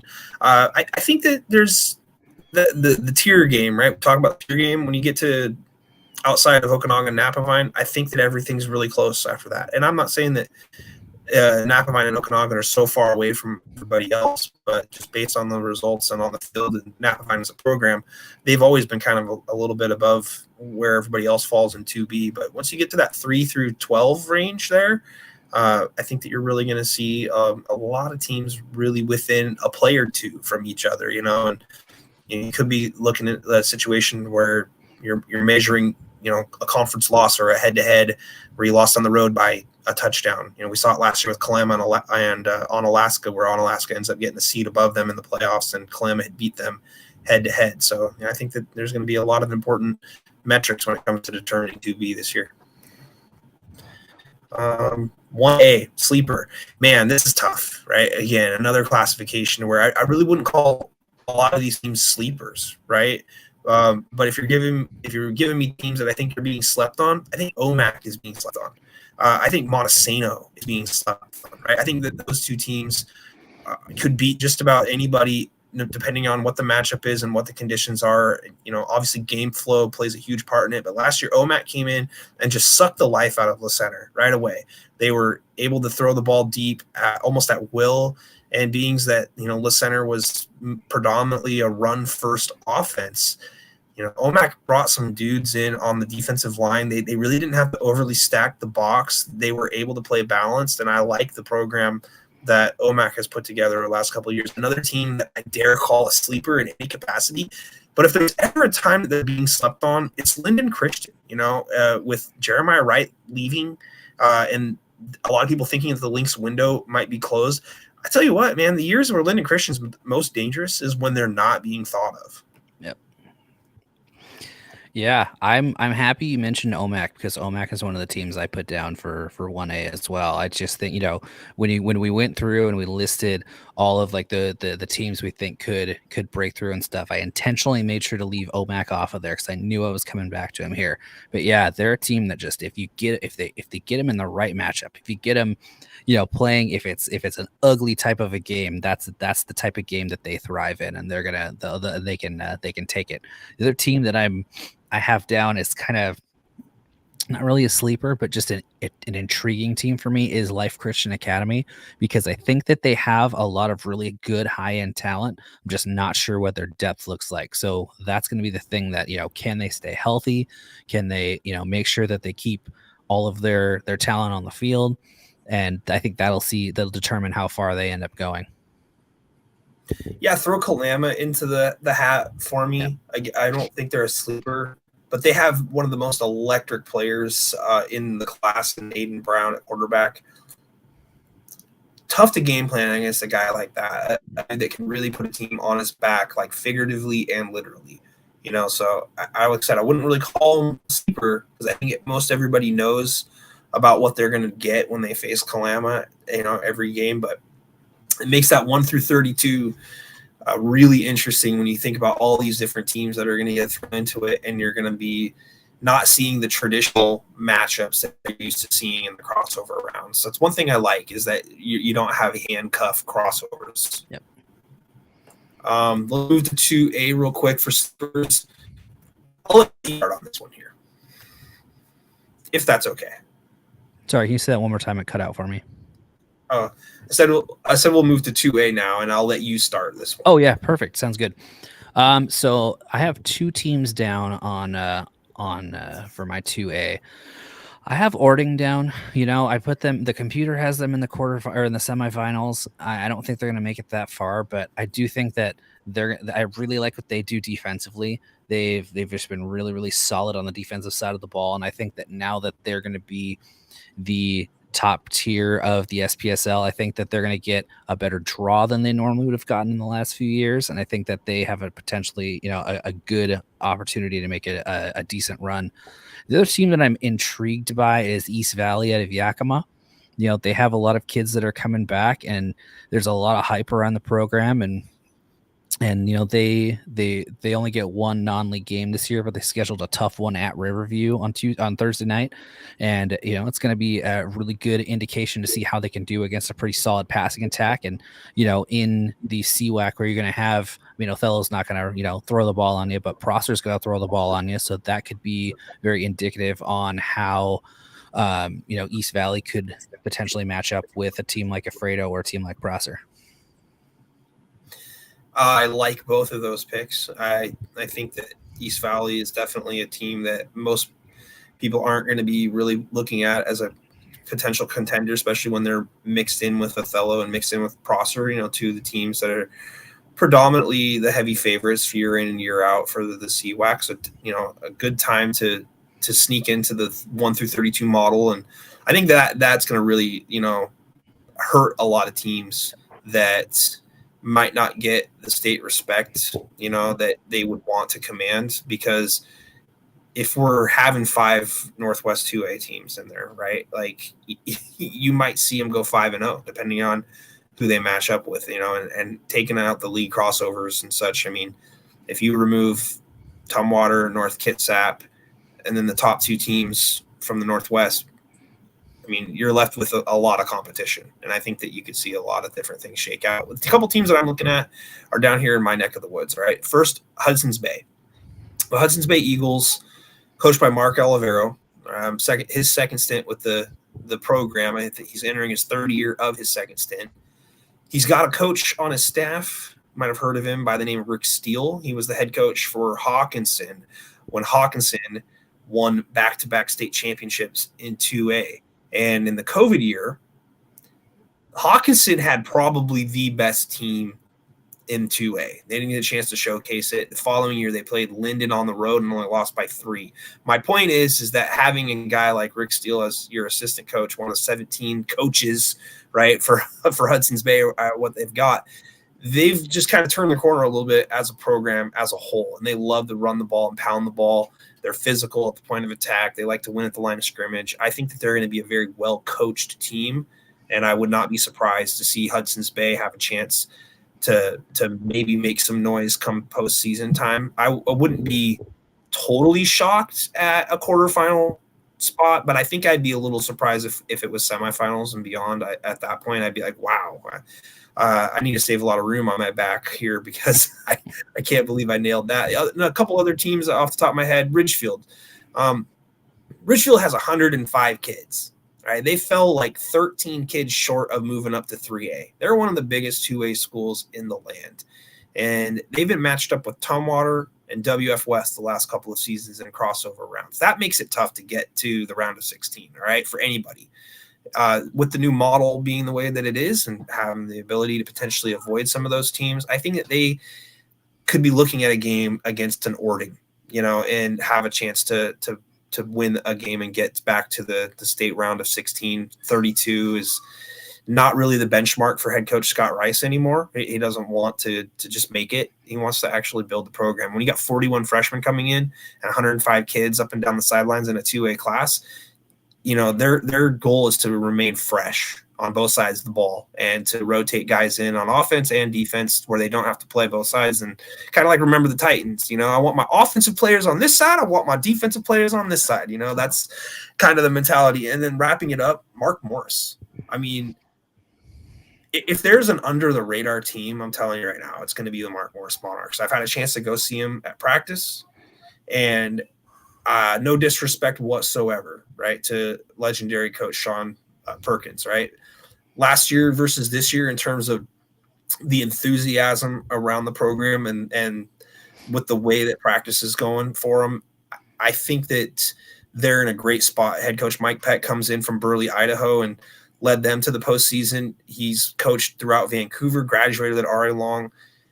They've got 60-something kids coming out for football this year, which is an increase over last year, and a couple of good players that you can watch out for. They're going to score a lot of points, Matt, and they got good matchups this year, right? They got good matchups at home.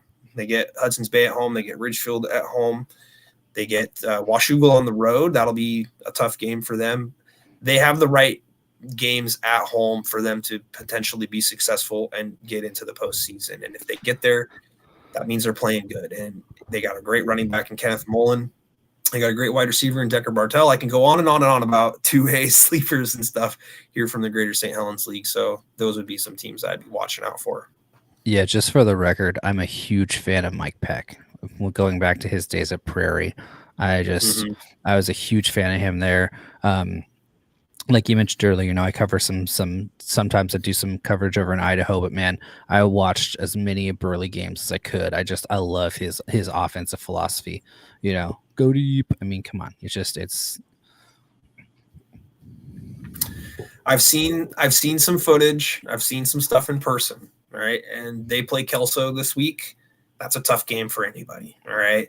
So we'll see where they're at right away. Then they play Seton Catholic in week 2 at home. I mean, those are 2 pretty tough games for this neck of the woods. I wouldn't be surprised to see them improve each week, give themselves a chance to be there. It could be a special season. It's definitely the start of something special, I think, for Mark Morris football. I mean, they got an absolute monster in sophomore Dalton Stevens on the offensive line. Mm-hmm. This guy's like 6'5", like 280, just an absolute man child. And they're gonna run some guys over on the ground as well. They will air it out with the Mike Peck Top Gun offense, and a lot of teams are gonna have to defend all parts of the field. So we'll just leave it at that. 3A sleepers. Again, hard to call any of these teams sleepers. 3A is super competitive. A team that I don't have listed as a sleeper, but I think is a contender, is Lincoln of Tacoma. And I think they're getting a lot of love.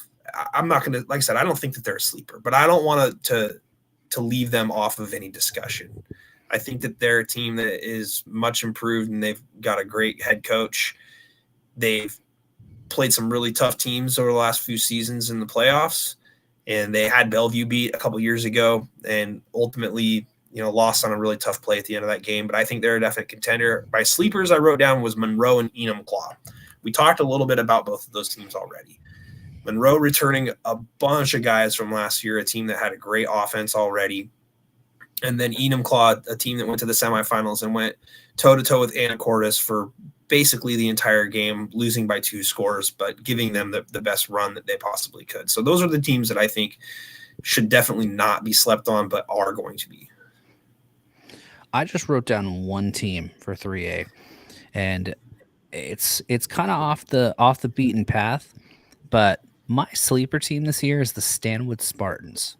Stanwood, has a lot of success the last few years. Last year was kind of a down year, but they did have a lot of underclassmen in their skill positions.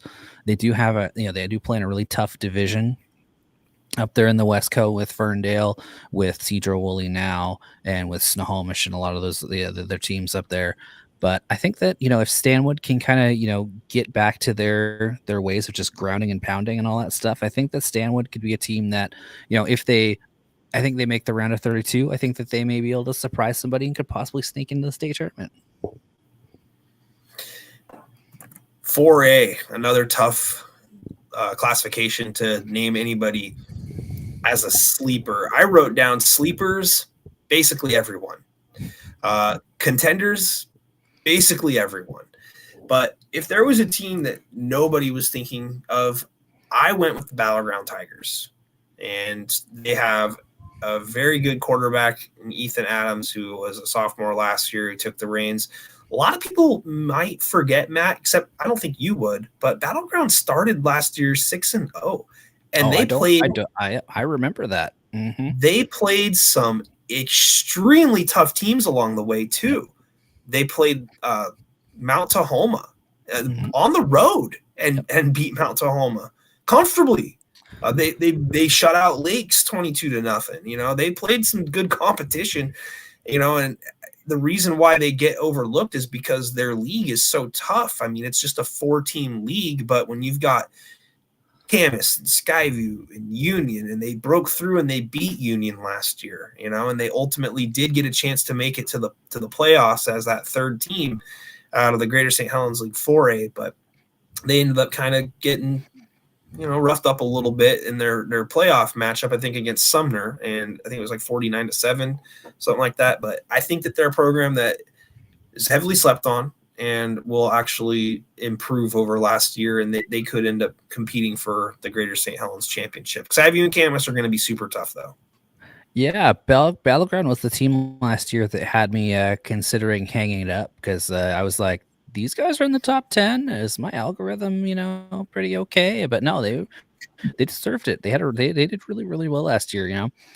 My the team that I have is I think is easily the team that nobody is give a chance to, because they arguably are the third best team in their conference.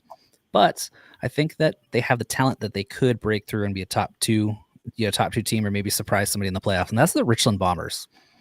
I'm from the Trace, so I kind of have that little bias there.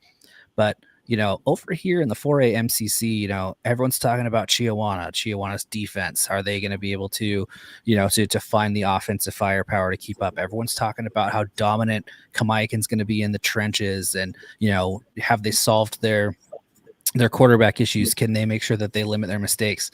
Richland is just, if they can find their quarterback, and their quarterback is as consistent as they've had the last 3 years, they've got some talent on the outside that is just that. I mean, they could be a really, really snaky team. That I think that they could really surprise some people, and I think that they could make a decent run. I mean, I don't think anybody thought that they'd beat Eastmont last year in the round of 32, but they did. Made it to state. Didn't really do too well in the first round, but it is what it is when you're a lower seed. But they've got a really good bunch of kids, and their new head coach Josh Jelinek is, I'm pretty sure he was the offensive coordinator the last few years. So I think that they're still going to be running that same kind of spread them out and throw the ball around offense. But it's going to be really interesting to watch Richland this year and take on those Chiawanas, Kennewick's, and Kamaikans, and a big non-league at Skyview too. So they've scheduled pretty tough this year. Yeah, they got head-to-head game experience against Skyview from last year. Skyview returning a lot of players from that team as well, and they really gave them all they could handle there last season in Richland. And I think that for the most part, we were pretty high on what Richland was doing last season with the offense and the ability to put up a lot of points. And it just comes down to making stops ultimately, I feel, for the Bombers. And if they're a team that can make stops, they easily live up to their name on offense, because they like to bomb it, man. Mm-hmm. All right. Well, that does it for sleepers. Now let's make some picks. Let's pick our semifinalists and pick our champions, and then let's pick 6, and we'll call it a night here. So, all right, I'll lead it off here for 1B, since I'm definitely the foremost authority on 1B football here, Matt. Absolutely. So, semifinalists. All right, I think it's pretty chalky. So I got Nia Bay and Wilbur Creston and Keller playing in the championship game. Semifinalists: Darrington and Almira Cooley Heartline. And ultimately, I went with Darrington because of the amount of players that they have coming back last season and solid quarterback play. Nia Bay was, right in the mix last season with Liberty Bell. And if you look at how they played last year, ultimately, and what they bring as a program, I think that they have enough to beat Wilbur Creston and Keller. So I gave Nia Bay the chip at 58-40. Nice. I like it's a good pick. My state championship for Class 1B also has Wilbur Creston and Keller. Also has Nia Bay. I am going, though, with Wilbur Creston Keller over Nia Bay. Don't have a score, but I think that I think that Nia Bay has they're a very talented team, but I just kind of feel like Wilbur Creston Keller is finally reaching that peak, and I think that it's going to be their year. My other semifinalists, I also went with Almira Cooley Heartline, and I went with Liberty Christian as well. They're a local team, but I think that if there's any year to break through, I think that this is the year for them. They're scheduling as though they're ready to make the jump. So I'm on board with them. All right, there is our official human 1B classification semifinalist and championship contenders and champions. 2B. I'll have you start this one here, Matt. Why don't you go with 2B semifinalists? Sounds good. All right, so my 2B semifinalists, we're just going to say the semifinalists first, and then I'll go do my championship pick. I have Okanagan, I have Napavine, I have Onalaska, and I have Toledo as my 4 semifinalists. D4 representing 3 of the 4. Shout out Aaron Van Tile. I know that you're finally happy that I'm coming around and seeing the light of D4. But my state championship pick, I am not going with a Return of the Jedi scenario here.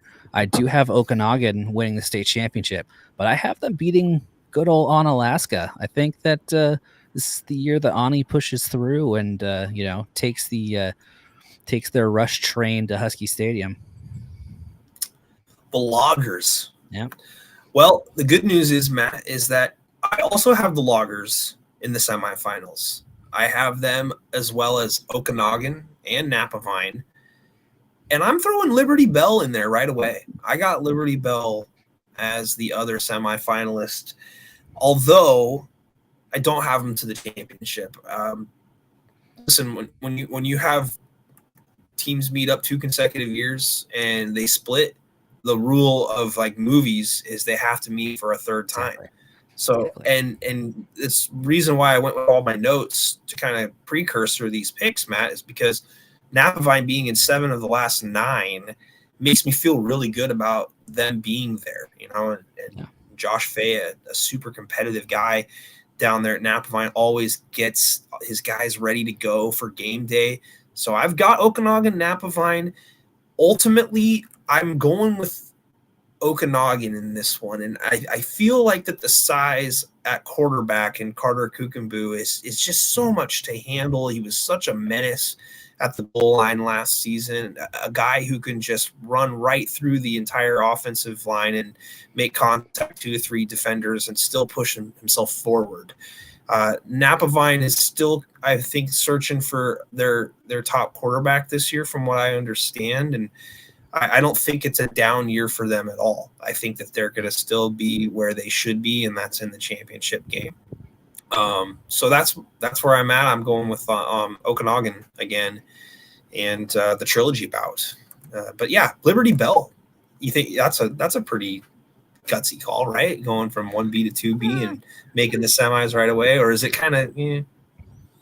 I wouldn't say that that's a gutsy call. I think the biggest thing is going to be to see how their offensive line transitions from having 3 on the line to 5 on the line. Now, that's going to be the thing that's really interesting to watch the first couple of weeks. I think that they have the talent on the outside at the skill positions to be able to make a run that deep, but it'll be interesting to see how their line holds up over the course of the season.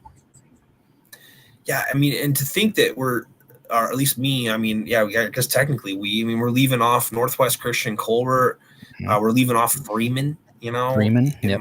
Mossy Rock. Mm-hmm. I like that you've got Toledo in there, but even PL Willapa Valley, a team that EWB, yep. Yeah, and we're not even talking about any of the we're not even talking about any of the EWAC teams either. We're not talking Riverview, Columbia Burbank, who I've heard rumors that the basketball boys are coming back for Burbank this year. Another sleeper team there. Tri-Cities Press, Houghton, Oldendale, all these teams that are just kind of like right in there, but there's so many good teams in 2B and only 12 spots. That's just a shame that only 12 spots, but don't get me started on that. Petition for more. All right, let's go to 1A. Now I'll start with this one here for semifinalist. This is going to just shock everybody. All right. But I've got Royal in semifinals. Yeah. Followed by Seton Catholic, Kings, and Nooksack Valley. I ultimately have Royal and Seton Catholic in the championship game. And again, huge shock. Royal as the champion, 35-21. Yeah, my semifinal looks very, very similar to yours. I also have Royal. I have Seton Catholic. I also have Kashmir and Nooksack Valley as my semifinalists, and I have Royal and Seton Catholic in the finals. And I had written down a result, but I think that I'm gonna change it. I'm going Seton Catholic over Royal for the state championship. I think. All good things must come to an end, and I think maybe this is the year that Royal trips up, and so I'm gonna go with the boys from Seton Catholic winning 1A. Yeah, last season, we all thought that Royal was going to have its toughest competition in quite a while, and they still somehow just went through it like an absolute buzzsaw. So it's always got me leery of picking against the boys from Royal City. So a lot of competition in 1A though, with La Center and Montesano lurking in the weeds there, and then OMAC again, like we mentioned. I like your Kashmir pick because I think Kashmir was super hot last year. So I think that that's pretty good. They are so tough. Kashmir's just got a lot of dudes. I'm so excited to watch them play in person. They've got a lot of dudes. Justin says that we jinxed Seton Catholic. They'll finish 5-4 right now, and you know what? They'll probably still make the playoffs, and they'll probably still be super tough if they were 5-4. If Seton Catholic goes 5-4, I will eat. No, stop. Sorry, I'm not gonna go there. Easy Florida out of a red Solo cup. Yeah, and I will film it. I'm pretty sure that account got deleted as soon as that game result happened there. So, 2A, man, I'll let you take the lead here on 2A, Matt. Yeah, 2A, like we talked about, I think there's a core 4. I have 3 of the 4, with no disrespect to the 4th of the 4. I've got Tumwater, Anacortes, Linden, and I don't have North Kitsap in there, but it's just a matchup thing.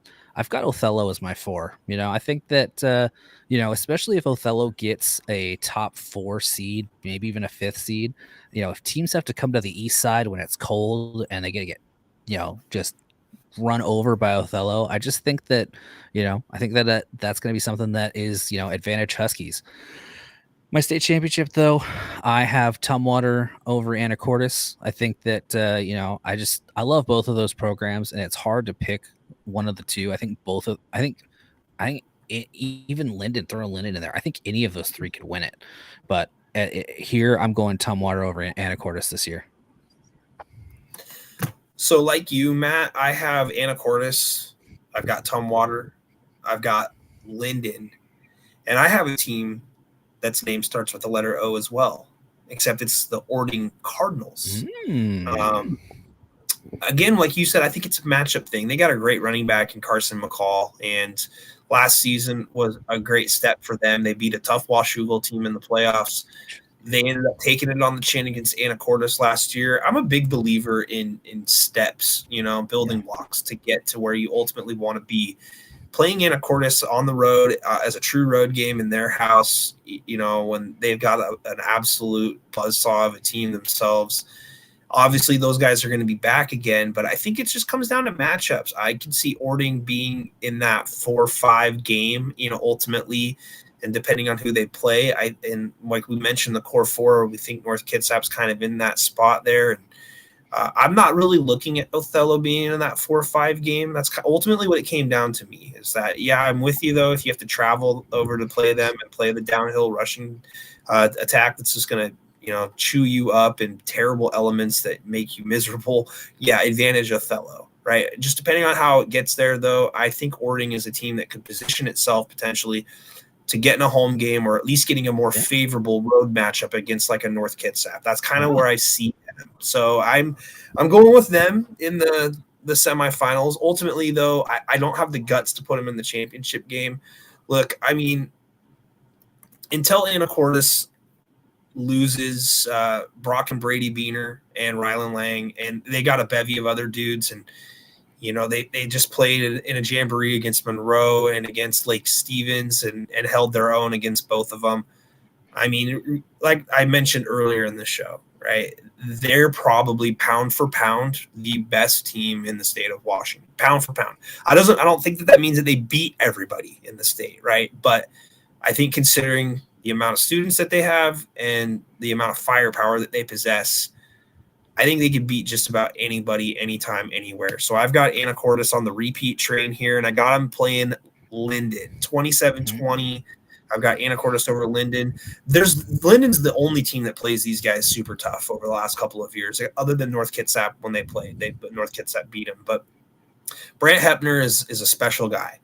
He's a big quarterback at 6'6", if you guys don't know, for Linden. Hell of a basketball player. Nicest kid ever. Humble. and he's got an arm, and everybody's in love with his arm. He has the ability to run the ball as well. I think Linden's back in the championship game, and I think that the entire 2A class is really competitive, especially with Archbishop, in the mix there, and Marysville Pilchuck in the mix. Iron sharpens iron. I think the Northwest Conference is just too good for everybody. So I got 2 teams from there in the championship game. All right, 3A. I'll start with this one here. I got your favorite team here in the semifinals, the Bellevue Wolverines. I don't know if they're actually your favorite team, but I got Bellevue in there, and I got O'Dea, Eastside Catholic, and Kennewick. And championship game, Bellevue versus O'Dea, and I got Wolverines 27-24. They played each other in the playoffs last season, very close game. I think O'Dea matches up pretty well with them, but I think the line play is just too big for Bellevue, and they're just too tough to beat. Well, I'm going to sound like a broken record here, but my semifinalists are also Bellevue, O'Dea, Eastside Catholic, and Kennewick. And I also have Bellevue beating O'Dea in the state championship game. So, yeah, I think that, I mean, it's, for everything that you've said, I completely agree with you. I think that, those 4 are the best. I mean, it's going to be interesting to see if one of them does fall. I mean, who would it be? I mean, you've got a good group of teams right behind him there in Lake Monroe, Lincoln of Tacoma, and Mount Spokane and Mount Tahoma, and just a lot of good teams right there that could break through. But yeah, I think that these are the solidly they're the best 4, and I think that I totally agree with you. Yeah, one team that will be under the radar, but not in the top 10 rankings, I think Roosevelt, with Sam Adams, ex-Seattle Seahawk, taking over there as the head coach. We talked to Michael Bumpus last year, and, him being involved over in the program. There was a lot of excitement about what Roosevelt was building, another one of those Metro teams, but a different tier in the Metro League. But yeah, it's so hard to go against that. And by the way, folks, Matt and I did not share our picks with each other. So when we say these 4 teams, we're not coordinating these in any way, shape, or form. Look, I mean, like I said, go back to the notes. Eastside Catholic, O'Dea, Bellevue, these 3 teams always there. It's just it's an alternating order, essentially. And Kennewick, with having a big O line and a great running back and playing in a very tough hybrid league over there in Mid-Columbia, always a fan of what Kennewick is putting together over there. All right. That brings us to 4A, Matt. That means you have to kick us off here for the final classification. I do. I'm excited for this one. 4A, I think that, we talked about off air. I think that there are 3 distinct tiers. I think that there is one favorite. And then I think that there are 11 teams right after them that are all interchangeable, that you can make a case for any of them.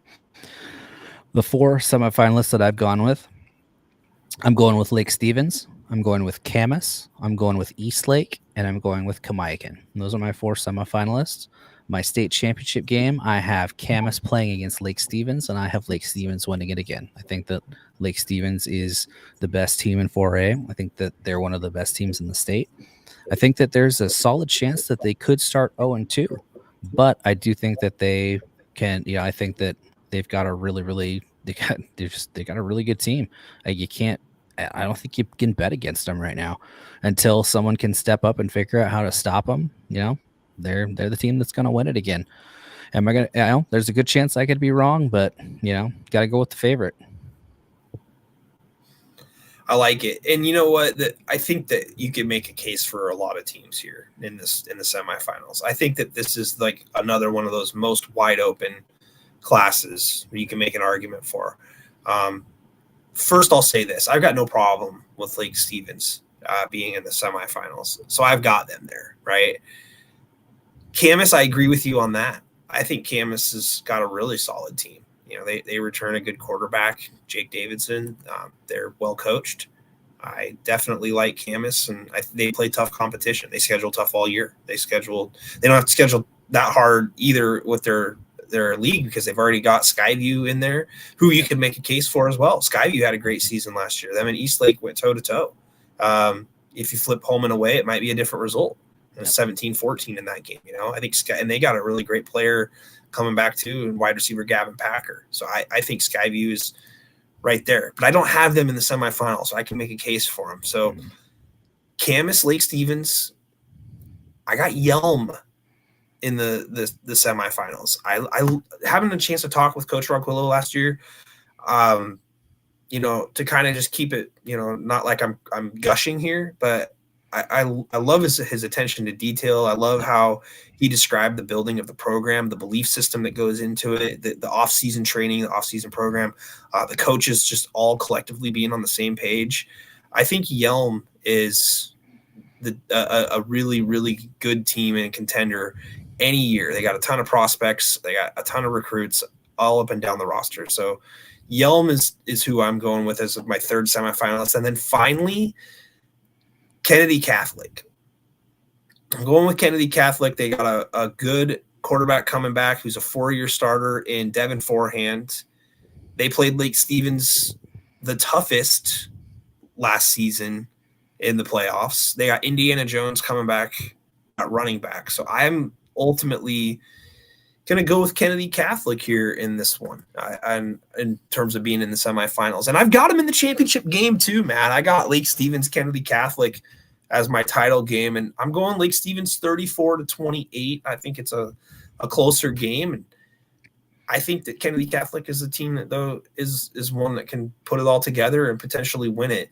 How the semifinals shape up might determine who ends up going, who the matchups are. I think a lot of the playoffs ultimately determined by matchup and location. And 4 is a class that the difference between traveling, 2 hours to play on somebody else's field and teams that we're overlooking here, by the way, too, like the computer likes Gonzaga Prep. I like Gonzaga Prep. Kamai, I like them. I like Chiawana. I think a team that's being heavily slept on, Glacier Peak. There's a lot of teams that are going to compete this season. Arlington, you can go up and down the list. This is going to be a crazy play. We're not even talking about Graham Kapowson, right? Yeah. We don't even have him in there. Yeah. And you haven't even mentioned Sumner at all. We haven't mentioned Puyallup. We haven't mentioned Bethel. We haven't mentioned Auburn Riverside. I mean, there's just that's that third tier right there. That you just got these teams that are just they're just sneaky good, that if they get the right matchup, they could just pick somebody off. And, it's going to be a lot of fun. And I was just going to mention Auburn Riverside with your Kennedy Catholic pick, because, the NPSL kind of has that stigma of they do really well and they're highly rated, but they get to the playoffs and it just kind of poop the bed and stuff like that. But this year you've got Auburn Riverside coming up there, and Stadium coming up for 4A. They did not lose a lot of people last year. I think that they're going to be pretty solid, and I think Kentwood's a pretty solid team as well. So I think that Kennedy's finally going to get some resistance in the league, and I think that it's going to help them, sharpen that sword to be able to make a deep run. So yeah, I like that Kennedy Catholic pick. I ultimately just love the idea of having a 4-year quarterback, and I'm not saying that they have an easy path that's disrespectful to the opponents that they're going to play. I think they have a manageable path, to be in a top 4, top 5 zone. When you consider how the South Puget Sound League is going to bruise each other up, not only on the field, but also in the rankings and in the standings, ultimately it's a tough job to decipher who should be where. I think Kennedy Catholic will end up getting a pretty favorable seed this year coming up there. And ultimately I think that can make a big difference. Auntie M said, I promised to interview Coach Tree if they won 4A last year. He got it. I'm going to reach out. Absolutely. And I'd love to have him on the show and talk with him about what's in the water in Lake Stevens. What kind of ingredients, what do they got stirring up there? Because they've done a good job of laying down the foundation. Not only have they, won the last 2 state championships, they've played for quite a few state championships over the last few seasons. So, and we're going to find out right away from, how they are. Like you mentioned, they could go 0-2. They open up with Bellevue again, which is a great game. I love the fact that they're playing that series again, another home and home for the second consecutive cycle. They just played the last 2 years and they split. So yeah, that'll be interesting to see how it goes this year.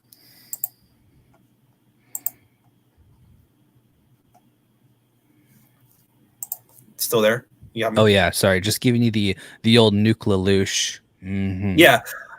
I don't know if you saw my tweet, but I was watching Bull Durham not too long ago, and I was like, for my next kid, I'm gonna bring back Abby Calvin. So it's gonna.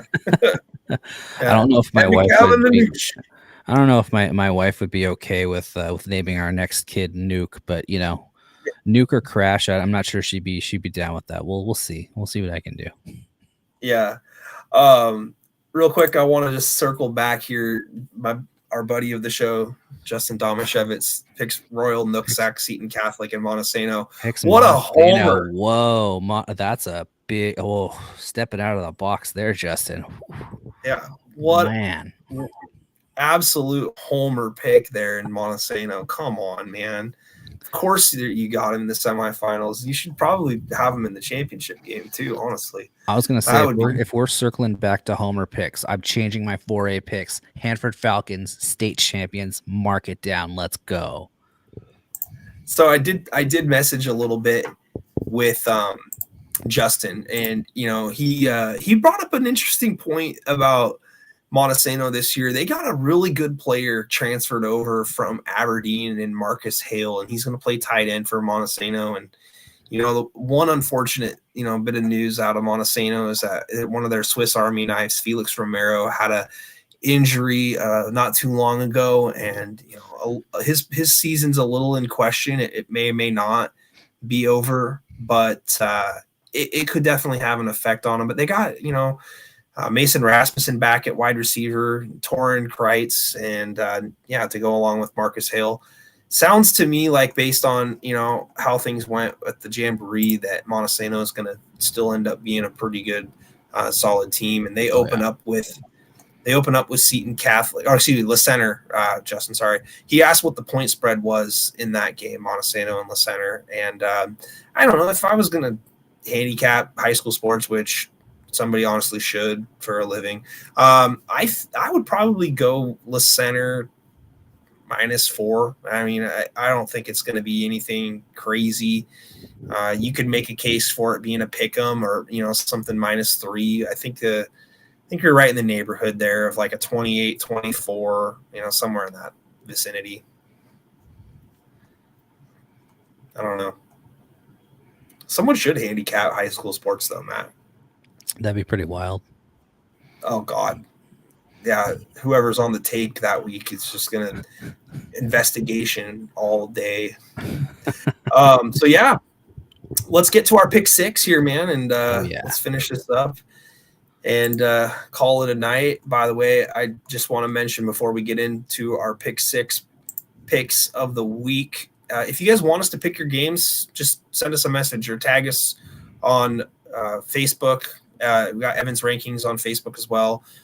Mainly, we do a lot of our social media promotion on Twitter, X, artist formerly known as Twitter, at Evan Rankings, at media_N2. Just tag us and let us know your feedback, the games that you want us to talk about, teams that you want us to talk about, players you want us to talk about. We're all game for it all season long. We're trying not to go 3-4 hour shows. 2 hours is about the maximum. We're already there because there's a lot to talk about. But we can't get to everything, right? So love to have the fans give us the feedback. We're not going to just talk Lake Stevens, James all season long. Myrna, we're not going to talk about them all season long, but we'll try to. So anything to add there, Matt? Just if send us your stat lines, send us your highlight video. Just, that's what we do. We're in this to help promote the kiddos. We're in this to help, bring attention to our state and the athletes. That's why we do this. And so my DMs are open and I try to retweet any highlight videos I get. And let's just Let's get Washington State football, not Cougar football, but Washington State prep football. Let's get it trending in, make sure that people are paying attention to us. Yeah, good correction there. I love it. Okay, pick six. So it's pretty simple, right? We're just going to look at 6 games, 6 of the best matchups that we can find on a weekly basis, being that nobody's played yet. We're just assuming that these are going to be 6 really good games, or at least I'm assuming they're going to be 6 really good games. So let's jump into it here. First one on the docket. I like this game here. Graham Kapowsin at O'Dea. Difference in styles, difference in classifications. Graham Kapowsin's going to try to throw the ball. O'Dea got one of the better running back rooms that you're going to find in the state of Washington year in and year out. This one's going to be played at Seattle Memorial Stadium. Matt, I like O'Dea here in this one to start the season out with a win, not just because they're a home team, but I mentioned it earlier in the show. Graham Kapowsin going with a true freshman quarterback.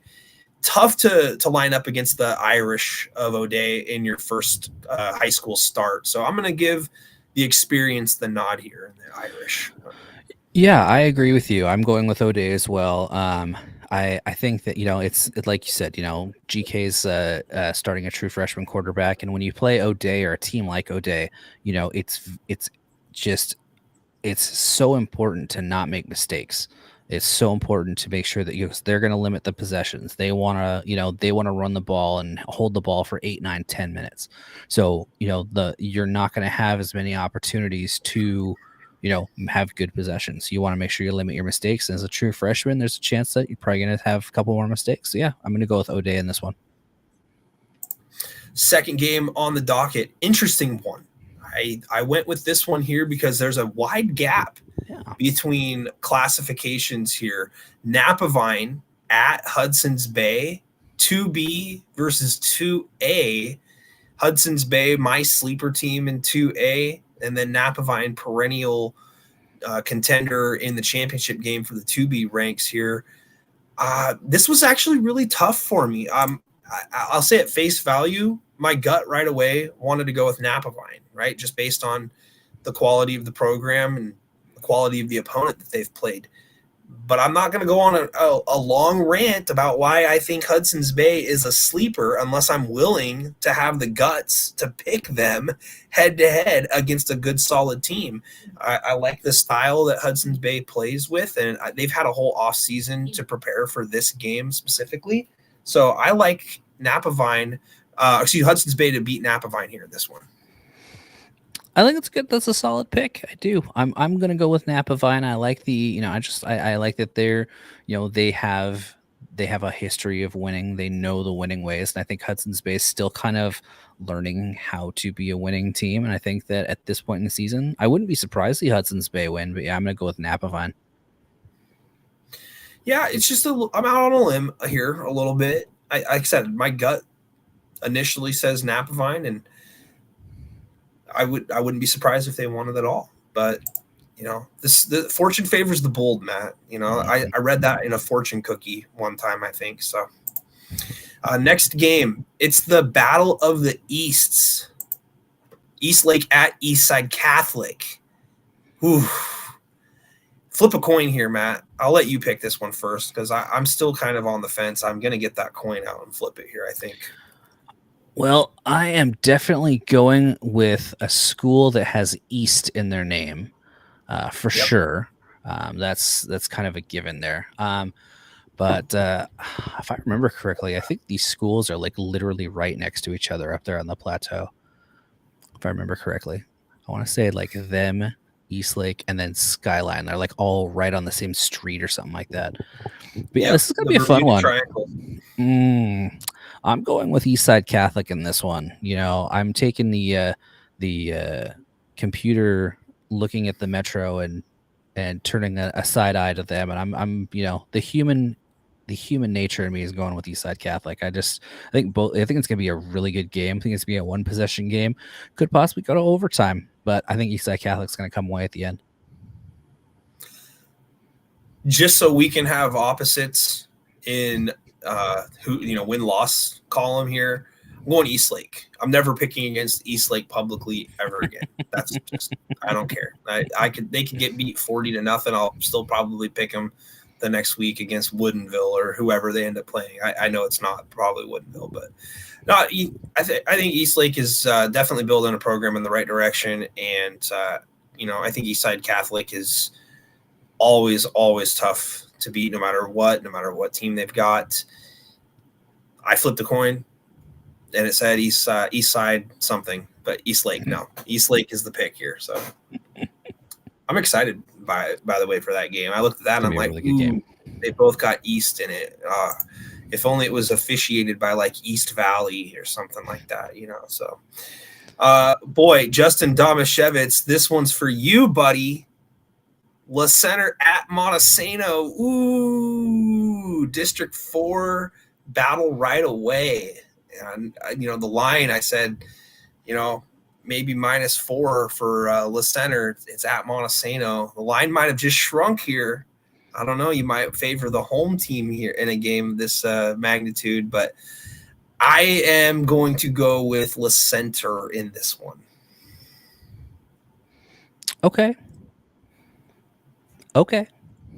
That's, it's a very evenly matched game. I personally am going to go with Monty. I just, I think that it's one of those games that can go either way. That's the beauty about these 6 games that we picked is really they could go either way. Monty being the home team. I mean, that kind of, La Center may come off the bus a little sluggish with the bus legs. Who knows? But yeah, I'm going with Montesano, and also securing my next appearance on the Scrimmage podcast with that pick. Yeah, absolutely. It's good security there for sure. I haven't got the invite yet, but it's understandable when you make selections like this. It's a fun time. If you ever get on it's a lot of fun. I do watch it. I watched their preview show the other day, and I thought that they did a really good job. And I can't remember the guy's name that they had from the Chronicle. It's like Wilhelm. I can't remember. Yes. Yeah. Dylan, right? Yeah. So. I was watching their show, and based on everything that they're saying, I mean, Montesano figures to be the class of that league, and with La Center and Seton Catholic and Kalama, I'm not so sure that you can say La Center's, a clear-cut favorite to win the league here in the Trico. I think that you could really flip a coin between them and Seton Catholic, and I think Kalama kind of could throw a wrench into the whole equation. I will be streaming that game between Kalama and La Center in Week 8, so, I'm really looking forward to that one. But I think La Center has a little bit more experience than people think heading into this game. They got a really good running back too, so this is gonna be a fun game. I'd love to see this one in person. They're a very well coached program too. La Center just is consistently good. They consistently have talent, and they're one of my favorite programs to watch from afar.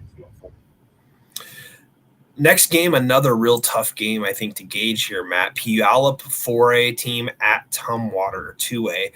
I just preface these picks with the classifications next to it because I want you guys to understand that there is a little bit of gap in student body here, but at the end of the day, it's really not indicative of how tough the teams are. I think Tumwater is as game of an opponent as you will find in the state, and I have no problem making the selection of Tumwater here in this ball game. I like the T-Birds to start out and kind of just set the tone for their season right away. I think they knock off the Vikings here.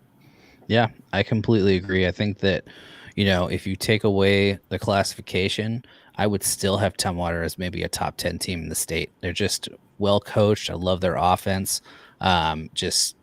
Great program as well. And I could see them, as their start to, head into Seattle in December. Excuse me. Yeah, heavy on the wing tee, heavy on the physicality, heavy on the ball control. I definitely think that Tumwater's as good as anybody in the 4A class, and depending on day and night, they can win any game anywhere. So, T-Birds, finally, last game of our pick 6, off the beaten path for most. The Nacelle Comets versus the Darrington Somethings. I should have done more research. But I know They're Nacel's they're the loggers. There we go. Good. Somebody knows. The Oh, foremost authority of 1B football, Matt Evans. I'm going Darrington in this one. A lot of returning players. Long trip for Nacelle here. This is like a 3.5 hour ride to get up there to play this game. I'm going with Darrington. I think that on paper, though, the rosters are pretty even. I just think that it's a more favorable game here early in the season for Darrington. See, I thought that being from your part of the state-ish, you were going to go with Nacelle because I was getting ready to bust out the old DeCorso. Not so fast, my friend, and bust out the old loggerhead. But no, I'm going with Darrington as well. I think that Nacelle's a really good team. They've got really good pieces, but I just think that Darrington. I just have a feeling about them. I have a feeling. Yeah, playoff team from a year ago, only losing one guy. It's a pretty safe bet to imagine they'll be back in the postseason conversation again. And Nacelle moving down to 1B football for the first time might be a menace. Could be a major menace right away.